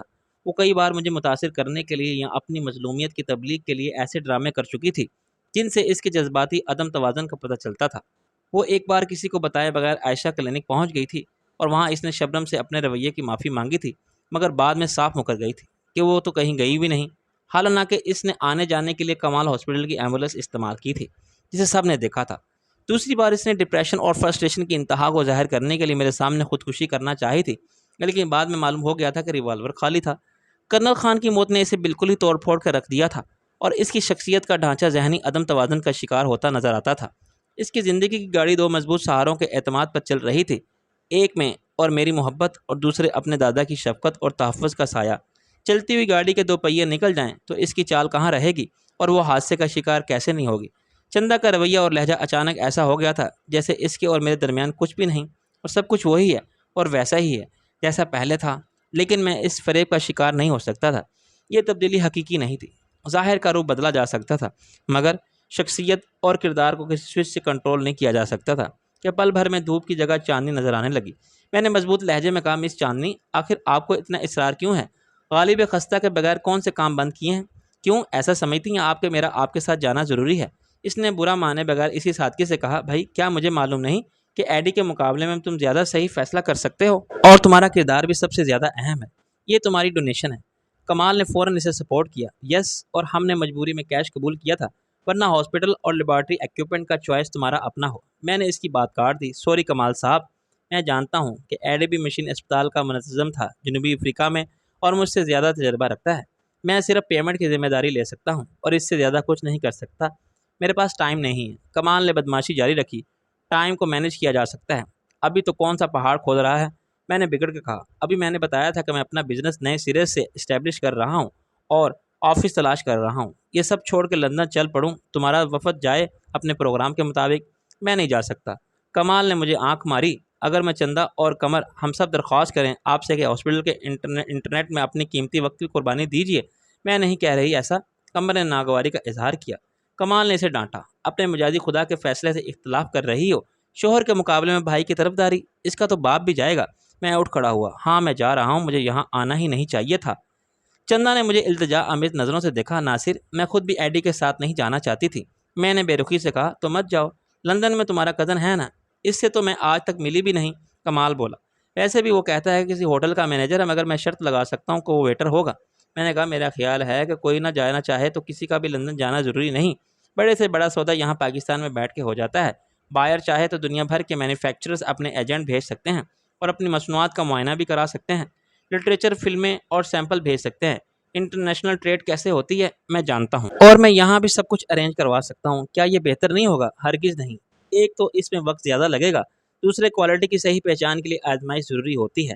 خیر تو سوچ لے۔ کمال نے کہا، مگر تو جائے گا کیسے؟ میں نے کہا، جیسے آیا تھا ٹیکسی مل جائے گی۔ اس وقت چندہ نے اپنی طرف کا پتہ پھینک دیا تھا۔ چلو میں چھوڑ آتی ہوں تمہیں۔ میں پہنچا کے رہ گیا۔ تم کیسے؟ اور پھر تم خود واپس کیسے آؤ گی؟ ایک گاڑی ہے ہم سب کے استعمال کے لیے، کمال بولا۔ وہی ambulance, high roof? Thank you. میں نے کہا، میں تو ہر جگہ ہر وقت جاتی ہی رہتی ہوں۔ چندہ کھڑی ہو گئی۔ میں اور کوئن بہتری ایمبولینس ڈرائیور ہیں۔ میں نے کہا، چندہ یہ نہیں ہو سکتا۔ کمال نے کہا، برادر عزیز، اس وقت یہاں کون سی ٹیکسی ملے گی آپ کو؟ جوتیاں چٹکاتے جاؤ گے، 1-2 کلومیٹر دور تو شاید کوئی بٹھا لے۔ میں نے کہا، چل پھر تو آ جا۔ لیکن چندہ ویل میں کچھ ٹھان چکی تھی۔ چندہ دل میں کچھ ٹھان چکی تھی، نہیں مجھے تم سے کچھ بات کرنی ہے۔ کمال نے خوش ہو کے کہا، پھر تو کچھ نہیں ہو سکتا، خدا حافظ۔ کمر نے سخت جذبجذب ہو کے کہا، یہ بھی تو سوچو کہ چندہ رات گئے اکیلی کیسے واپس آئے گی؟ اپنے جیسا موم کا ماد ہو کیوں سمجھ رکھا ہے تم نے چندہ کو؟ ریوالور نہ ہو تب بھی وہ 4-6 کی ہڈیاں توڑ دے گی مذاق میں۔ اس سے زیادہ مزاحمت میرے لیے ممکن نہ تھی۔ چندہ نے میری بے رخی اور بے مروتی کے باوجود برا نہیں مانا تھا۔ اس سے آگے جانا بے عزتی کہلاتا تھا، اور چندہ کی ذہنی حالت کے پیش نظر مجھ میں اتنی ہمت نہ تھی کہ اسے مزید ذلیل کروں۔ اس نے بات کرنے کی بات کی تو میں نے بھی فیصلہ کر لیا کہ اس کے رویے کی اس ڈرامائی تبدیلی کے پیچھے پوشیدہ مقاصد کا پتہ چلاؤں۔ اگر اس نے میری اور کمال کی گفتگو سننے کے بعد جاننے بوجھنے کا اپنا رویہ بدلا تھا تو اس سے میں بیوقوف نہیں بن سکتا تھا۔ چندہ وہ پہلے والی چندہ پھر بھی نہیں ہو سکی۔ بدلے ہوئے حالات میں اس نے جس طرح مجھے مسلسل ذہنی اذیت اور طویل ذلت کے عذاب میں مبتلا کیا تھا وہ میں بھولا نہیں تھا۔ غلطی کر کے معافی مانگنے اور کفارہ ادا کرنے کی خواہش رکھنے والے کے بارے میں ایسا سمجھنا جہالت اور بیوقوفی کی بات ہے کہ اس کی عزت نفس نہیں رہی، اور اب ہر شخص کو یہ حق حاصل ہے کہ اسے جب تک چاہے اس غلطی پر ذلیل کرے۔ چندہ نے ایسا ہی کیا تھا، اور اس نے میرے تندرا کو اتنا مجروح کر دیا تھا کہ ایک فطری رد عمل کے طور پر میں اس سے بدظن ہو گیا تھا۔ صبح کا بھولا شام کو اگر گھر لوٹ آئے تو اس پر گھر کے دروازے بند کر دیے جائیں، تو پھر وہ کبھی نہ آنے کے لیے چلا جاتا ہے۔ میں نے اخلاقاً بھی اس سے نہیں کہا تھا کہ ڈرائیونگ میں کرتا ہوں۔ وہ ایمبولینس شروع سے کمال کے استعمال میں تھی، اور در حقیقت اس کی ذاتی گاڑی تھی جس سے اس میں سفر کر چکا تھا۔ اس کی حالت اب پہلے جیسی نہیں رہی تھی۔ پہلے یہ شہر کے اندر ہی کم فاصلوں کے لیے استعمال ہوتی تھی۔ نئے ہاسپٹل کا شہر کے مرکزی علاقوں سے فاصلہ بہت زیادہ تھا، اور یہ گاڑی 3 افراد استعمال کرتے تھے۔ ہاسپٹل کے گیٹ سے نکل کے گاڑی میں روڈ پر آئی تو زیادہ رات نہیں ہوئی تھی، مگر اس علاقے میں ابھی رہائشی مکانات بہت کم بنے تھے، چنانچہ ٹریفک نہ ہونے کے برابر تھی۔ گیٹ سے سڑک کا فاصلہ 100 گز یا کچھ زیادہ ہوگا۔ سڑک نسبتاً بلندی پر تھی۔ گیٹ تک کا راستہ نیم پختہ اور نشیبی تھا۔ چندہ نے چڑھائی پر ایکسیلیٹر دبایا اور دائیں طرف مڑتے ہوئے یہ نہیں دیکھا کہ بائیں جانب سے ایک ٹرک کتنی تیز رفتاری کے ساتھ آ رہا ہے۔ اس کی کوشش سے ٹرک سے پہلے گزر کر سڑک کے بائیں طرف پہنچ جائے، لیکن میں نے محسوس کیا کہ چندہ کو کسی خطرے کا احساس ہی نہیں۔ اس نے ابھی چند منٹ پہلے دعویٰ کیا تھا کہ وہ بڑی اچھی ڈرائیور ہے، اور میں یہ بھی جانتا تھا کہ اس دعوے کی صداقت میں شک نہیں کیا جا سکتا تھا۔ اصل بات کچھ اور تھی۔ شاید اس نے ٹرک دیکھا بھی نہیں تھا، وہ بے خیالی میں سڑک پر آ رہی تھی۔ ٹرک کے لیے رفتار کم کرنا یا ایمبولینس کو بچانا یقیناً مشکل ہو جاتا۔ میں نے چلا کے چندہ کو پکارا اور پھر اپنے دائیں ہاتھ کو بڑھا کے ایمبولینس کا اسٹیئرنگ دائیں طرف گھما دیا۔ چندہ ایک دم چونکی۔ گاڑی تھوڑا سا بے قابو ہو کے لہرائی، مگر چندہ نے اسے سنبھال لیا۔ ٹرک ایک بگولے کی طرح ایمبولینس کے پیچھے والے بمپر کو چھوتا ہوا گزر گیا۔ ریتی بجری کے ٹرک ڈرائیور ایسی خطرناک ڈرائیونگ کرتے ہیں، وہ جانتے ہیں کہ ٹرک کا کوئی نقصان نہیں ہوگا، جسے اپنی گاڑی بچانی ہوگی خود بچائے گا۔ میں نے کہا، کہاں غیر حاضر ہے تمہارا دماغ؟ چندہ نے سکون سے کہا، کہیں نہیں، آئی ایم سوری۔ میں دروازہ کھول کے اترا، ادھر آؤ تم، میں ڈرائیونگ کروں گا۔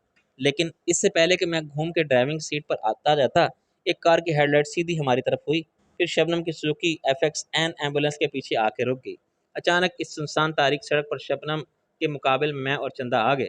میں نے سخت حیران ہو کے کہا، تم کیا کر رہی ہو یہاں؟ یہ سوال تو میں بھی کر سکتی ہوں تم دونوں سے، شبنم طنز سے بولے۔ چندہ نے کہا، میں ناصر کو چھوڑنے جا رہی تھی، اب اس کی زحمت کی ضرورت نہیں، میں بھی ناصر کو لینے ہی آئی تھی، شبنم نے کاٹ دار لہجے میں کہا۔ چندہ نے سر ہلایا، ٹھیک ہے پھر میں جاتی ہوں۔ شبنم نے بھی سر نہیں ہلایا۔ وہ چندہ کو گاڑی میں بیٹھ کے واپس جاتا دیکھتی رہی۔ ایمبولینس تھوڑا سا ریورس میں گئی، پھر موڑ کاٹ کے نشیبی راستے پر اتر گئی۔ شبنم نے اپنی کار کا انجن چلتا چھوڑ دیا تھا کیونکہ اس کی ہیڈ لائٹس روشن تھیں۔ میں نے کہا، تم کہاں چھپی کھڑی تھی؟ میں نے نہیں دیکھا۔ تم دیکھ کیسے سکتے ہو؟ تمہاری نظر تو چندہ پر ہوگی اور اس کی تم پر۔ میں نے کہا، فضول باتیں مت کرو، تم کو کیا ضرورت تھی یہاں آنے کی، اور تمہیں کس نے بتایا کہ میں یہاں ہوں؟ یہ میرا اندازہ تھا اور غلط نہیں تھا۔ وہ تیز ہو کے بولی، لیکن تمہارے ڈاکٹر کمال نے جانتے بوجھتے مجھ سے جھوٹ بولا کہ تم یہاں نہیں ہو۔ میں نے کہا، اس نے جھوٹ نہیں بولا تھا۔ شبنم نے چلا کے کہا، جھوٹ بولا تھا اس نے۔ پہلے ہی چندہ مجھے بتا چکی تھی کہ تم یہاں ہو۔ میں دم بخود رہ گیا۔ چندہ نے ایسا کہا تھا؟ ہاں، میں نے فون کیا تھا، وہ غصے میں بولی۔ کیوں فون کیا تھا؟ میں نے بھی درستی سے کہا، اسی لیے کہ تمہارا کچھ پتہ نہیں چل رہا کہ تم کہاں ہو۔ فرید عباسی تمہیں بار بار ہوٹل میں فون کرتا رہا اور اسے ہوٹل والے یہ بتاتے رہے کہ تم موجود نہیں ہو۔ پھر اس نے مجھے فون کیا، نیلم سے پوچھا اور میں نے یہاں معلوم کیا۔ میری چندہ سے بات ہوئی۔ میرا غصہ اب جھنجھلاہٹ میں بدل گیا۔ کس وقت فون کیا تھا تم نے؟ 4 بجے۔ 4 بجے میں یہاں نہیں تھا، میں نے کہا۔ پھر چندہ نے کیوں کہا کہ تم یہاں ہو؟ میں نے کہا کہ میری بات کراؤ اس سے، تو اس نے کہا کہ وہ کمال کے ساتھ باہر نکلے ہیں، ابھی آ جائیں تو میں بتا دوں گی، وہ خود فون کر لیں گے آپ کو۔ بکواس کی ہے اس نے، جھوٹ بولا ہے تم سے، میں نے چلا کے کہا۔ شبنم نے کہا، چلاؤ مت، چلو گاڑی میں بیٹھو، یہاں کھڑے رہ کر کب تک لڑتے سکتے ہم؟ میں گاڑی میں بیٹھ گیا۔ شبنم، یہ سچ ہے، میں 5:30 بجے کے بعد آیا تھا۔ 5:30 بجے سے 7:30 تک ملاقاتیوں کا وقت ہوتا ہے، وہ شروع ہی ہوا تھا، تم پوچھ لو چوکیدار سے۔ اس سے کیا پوچھوں؟ شبنم منہ سجا کے بولی۔ میں نے کہا، پوچھ کے دیکھو، یہ پوچھو کہ ناصر صاحب کیسے آئے تھے، وہ تمہیں بڑی دلچسپی بات بتائے گا۔ مجھے ایک شخص اپنی کار میں چھوڑ گیا تھا، وہ شاندار 86 ماڈل کی گاڑی تھی، مگر میں ڈگی سے برآمد ہوا تھا، اس چوکیدار نے دیکھا تھا۔ میں آدھا گھنٹہ منتظر رہی تمہارے فون کی، پھر کمال سے بات ہوئی تو وہ صاف مکر گیا۔ مجھے اتنا غصہ آیا کہ مت پوچھو۔ تم نے اس سے کہہ دیا کہ جھوٹ بولنے کی کیا ضرورت تھی، اور فون بند کر دیا غصے میں۔ مجھے کیا معلوم تھا کہ جھوٹ تمہاری اس چاندنی نے بولا تھا۔ میں نے اسے سنانے کے لیے اس کا چہرہ اپنی طرف گھمایا۔ کیوں چھوڑوں؟ جھوٹ تو تھا نا وہ، پھر ناراضگی کیسی؟ کیا تمہیں جلن ہو رہی ہے؟ ہاں، 11 بجے اس وقت اس نے منہ پھیر لیا۔ 5.5 گھنٹے سے یہاں تم ہو، اس کے ساتھ لا حول ولا قوت۔ وہ تو ابھی آئی تھی، مشکل سے آدھا گھنٹہ پہلے۔ میں کمر کے پاس تھا، وہیں کھانا کھایا، کمال سے باتیں کرتا رہا۔ جھوٹ مت بولو، تم اس کے ساتھ جا رہے تھے، کہیں مجھے دیکھ لیا تو اس نے ایک اور جھوٹ بول دیا۔ میں نے کہا یہ جھوٹ نہیں تھا، وہ مجھے چھوڑنے جا رہی تھی۔ بے وقوف مت بناؤ مجھے، یہ جھوٹ تھا، وہ جھوٹ نہیں تھا۔ پھر وہ چلانے لگی، تمہیں چھوڑنے کے لیے تمہارا دوست کمال نہیں جا سکتا تھا؟ آدھی رات کو کیا وہ اکیلی واپس جاتی؟ میں نے کہا یہ آج تمہیں کیا ہو گیا ہے؟ تم مجھ پر شک کر رہی ہو، میری سننے اور ماننے پر تیار نہیں ہو۔ تمہاری محبت پر تو میرا اعتماد شکوک اور بے یقینی سے بالا تر تھا۔ میرے خیال میں کہ تم رشک و حسد اور رقابت کے جذبات سے معتبر ہو۔ وہ تنگ کر بولی، کیوں؟ کیا میں عورت نہیں ہوں، خلائی مخلوق ہوں؟ میں نے ایک گہری سانس لی، کیونکہ تم نے کبھی رکشی سے یا کسی بھی عورت سے خطرہ محسوس نہیں کیا تھا، اس کی پرواہ نہیں کی۔ پہلے کی بات مت کرو، اس وقت میں مجبور تھی۔ شاہ عالم نہیں ہو، ناصر عظیم ہو، وہ مجھ سے محبت نہیں کرتا تھا۔ تم کرتے ہو یا نہیں؟ اس نے دل ذرا لہجے میں اور گلوگیر آواز میں کہا۔ میں نے کہا کیا تمہیں شک ہے کہ ایسا نہیں ہے؟ آج تک نہیں تھا، آج چندہ کو دیکھ کے نہ جانے کیوں میں ڈر گئی۔ وہ عورت تمہیں مجھ سے چھین سکتی ہے، اس کے پاس جو طاقت ہے وہ تمہاری کمزوری ہے۔ میں جانتی ہوں نمبر 1 وہ ہے، میں 2 نمبر ہوں اور 2 نمبر ہی رہوں گی۔ جب تک؟ کب تک؟ ہمیشہ تم اسے بھول نہیں پاؤ گے۔ اس سے نفرت کرنا تو دور کی بات ہے، اس نے آہستہ سے کہا۔ خیر چھوڑو یہ بات، تم یہاں نہیں تھے تو سارا دن کہاں تھے؟ میں نے کہا تمہیں کیا ضرورت پیش آ گئی تھی میری؟ فرید عباسی تمہیں بتانا چاہتا تھا کہ رئیس کا پتہ چل گیا ہے۔ میں نے خوشی سے کہا اچھا، کہاں ہے وہ؟ پولیس کی تحویل میں، انہوں نے کسی مجسٹریٹ کے گھر جا کے اس کا فزیکل ریمانڈ لے لیا ہے 14 دن کا۔ میں نے کہا الزام وہی ہے؟ وہ بولی ہاں، دوہرے قتل کا، خود آگ لگانے کے، انشورنس کمپنی سے ہرجانہ وصول کرنے کا، اور ایسے ہی بے بنیاد الزامات۔ پولیس کے مطابق وہ CIA سینٹر میں ہے اور اس سے تفتیش جاری ہے۔ فرید نے سیشن کورٹ میں درخواست دائر کی تھی مگر وہ خارج ہوگی۔ جب تک چالان پیش نہ ہو اس کی ضمانت پر رہائی کی کوشش فضول ہوگی۔ فرید ہائی کورٹ میں اپیل کر رہا ہے اس بنیاد پر کہ رئیس کی جان کو خطرہ ہے۔ اس کو فزیکل چیک اپ کے لیے بورڈ کی تشکیل کے سامنے پیش کیا جائے۔ میں نے کہا یہ تو بڑی اچھی خبر ہے، ہم اسے قتل کے الزام سے ایسے بچا لیں گے جیسے دودھ سے مکھی نکالتے ہیں۔ مکھی کو بچانے کے لیے، مگر یہ بات بنانے کے لیے اور اپنے ماہی سے ملنے کے لیے ماہی بے آپ کی طرح کوئی عقل مندی نہیں تھی۔ ماہی صاحب یہ بیوقوفی کیسے ہوئی؟ میں نے کہا دیکھو، تمہارے اور شاہ عالم کے تعلق کو جانتی ہے اور میں تمہیں بچانے کے لیے روپوش ہوں۔ اور غالب، میرے پتے سے خلق کو کیوں تیرا گھر ملے؟ شاہ عالم کا اب شبنم سے کوئی تعلق نہیں، وہ چیخ کے بولی۔ شاہ عالم کا اس چندہ جیسی چاندنی سے بھی تعلق تھا، اس کو تو قمر یا ڈاکٹر کمال سے بھی کوئی رشتہ نہیں تھا۔ کیوں؟ کیا ہوا پھر وہ وہاں؟ میں نے بھنا کے کہا بے وقوف لڑکی، میں نے اس کا پورا خیال رکھا تھا کہ کوئی میرے پتے ٹھکانے کا سراغ نہ لگا سکے، اور میرا تعقب کوئی کر ہی نہیں سکتا تھا۔ تم پر تو نہ کس کس کی نظر ہوگی؟ یہ جو سمجھتے ہوں گے کہ شاہ عالم لندن میں ہے تو شبنم کے پاس ہی ہوگا، شبنم کے سوا اب ہے ہی کون اس کا؟ وہ بولی ہاں، ایسا ہی خیال ہے لوگوں کا۔ انٹرویو سے بات پھیل گئی تھی، لوگوں نے پہلے تو فرزانہ سے ہی پوچھا ہوگا، پھر بڑے بڑے ہوٹلوں سے معلوم کیا ہوگا، تیسری چوائس بھی میں بن گئی۔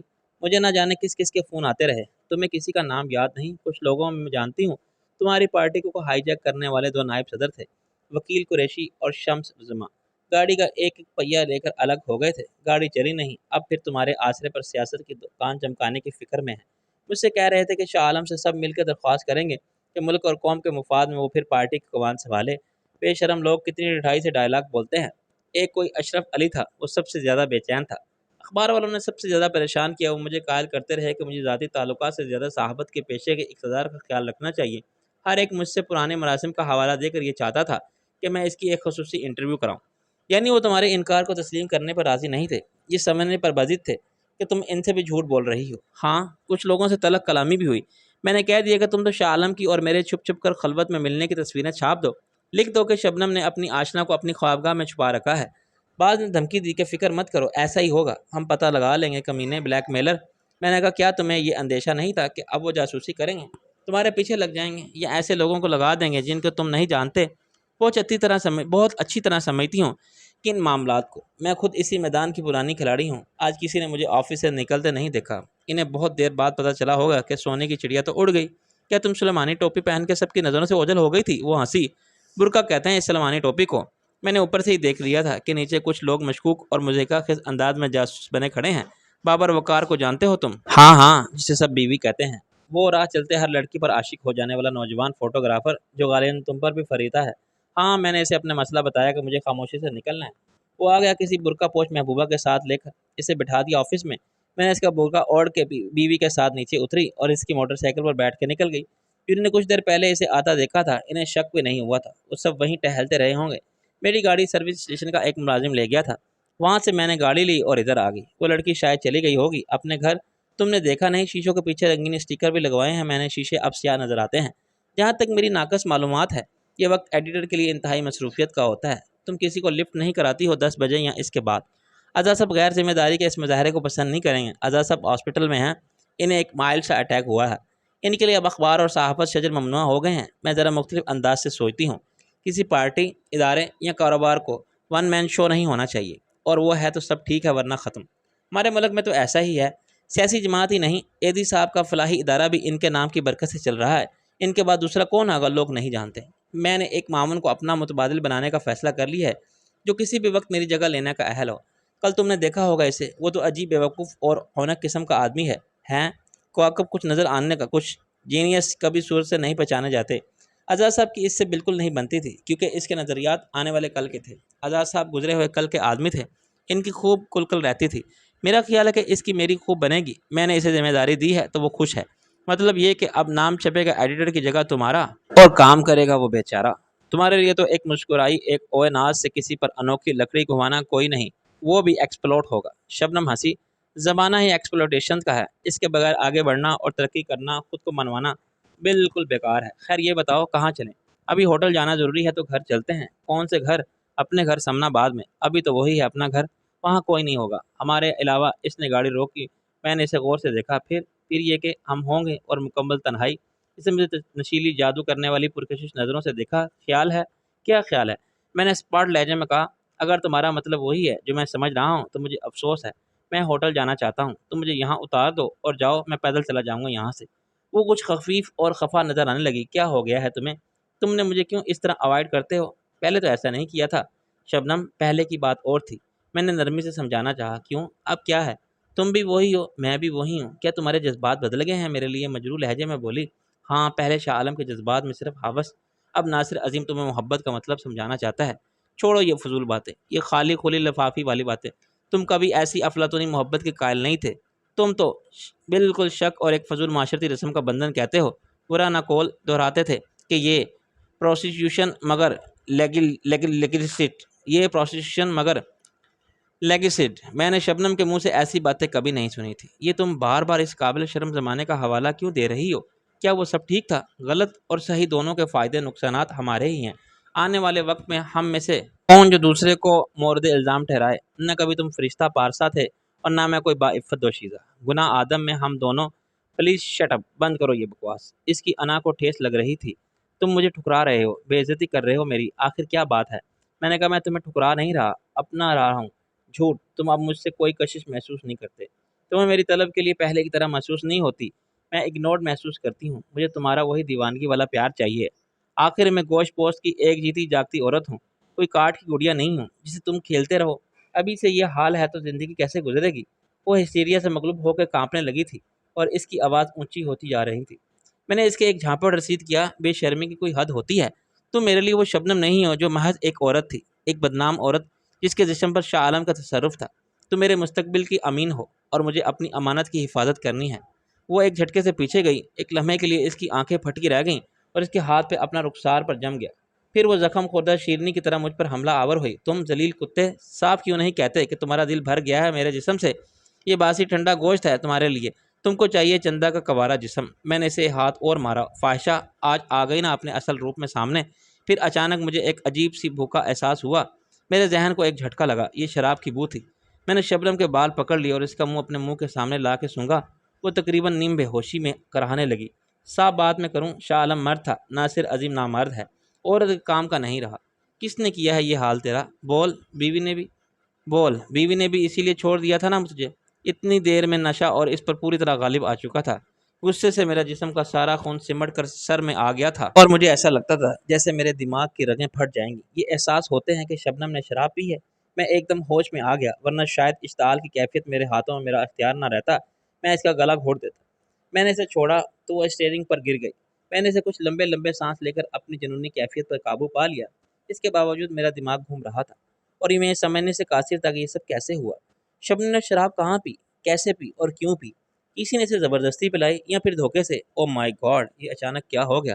میں نے اپنا سر تھام لیا۔ شبنم، گاؤں کی نادان بھولی بھالی لڑکی نہیں تھی کہ اسے کوئی شراب پلائے اور وہ پی جائے۔ اس کے علاوہ نشے کا اثر 20-25 منٹ میں ہوا تھا۔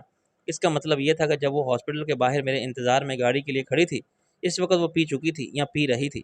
اس نے زیادہ نہیں پی تھی اور شاید احتیاط برتی تھی کہ مجھے پتہ نہ چلے۔ ٹھنڈی ہوا میں شراب کا اثر کچھ دیر سے ہوا تھا اور نشے میں وہ اپنے عقل و حواس پر کنٹرول کھو بیٹھی تھی۔ جو کچھ اس نے کہا وہ اس کے اندر کا سچ تھا، جو عقل کا سنسر ہٹتے ہی باہر آ گیا۔ نشے میں انسان کی اصل شخصیت نتکی ہو کے سامنے آ جاتی ہے، مصلحت کے باہری لبادوں کے نیچے سے نکل آتی ہے۔ مجھے سخت صدمہ ہوا۔ کتنا عرصہ میں دھوکے میں رہا کہ شبنم کیا ہے اور وہ کیا تھی۔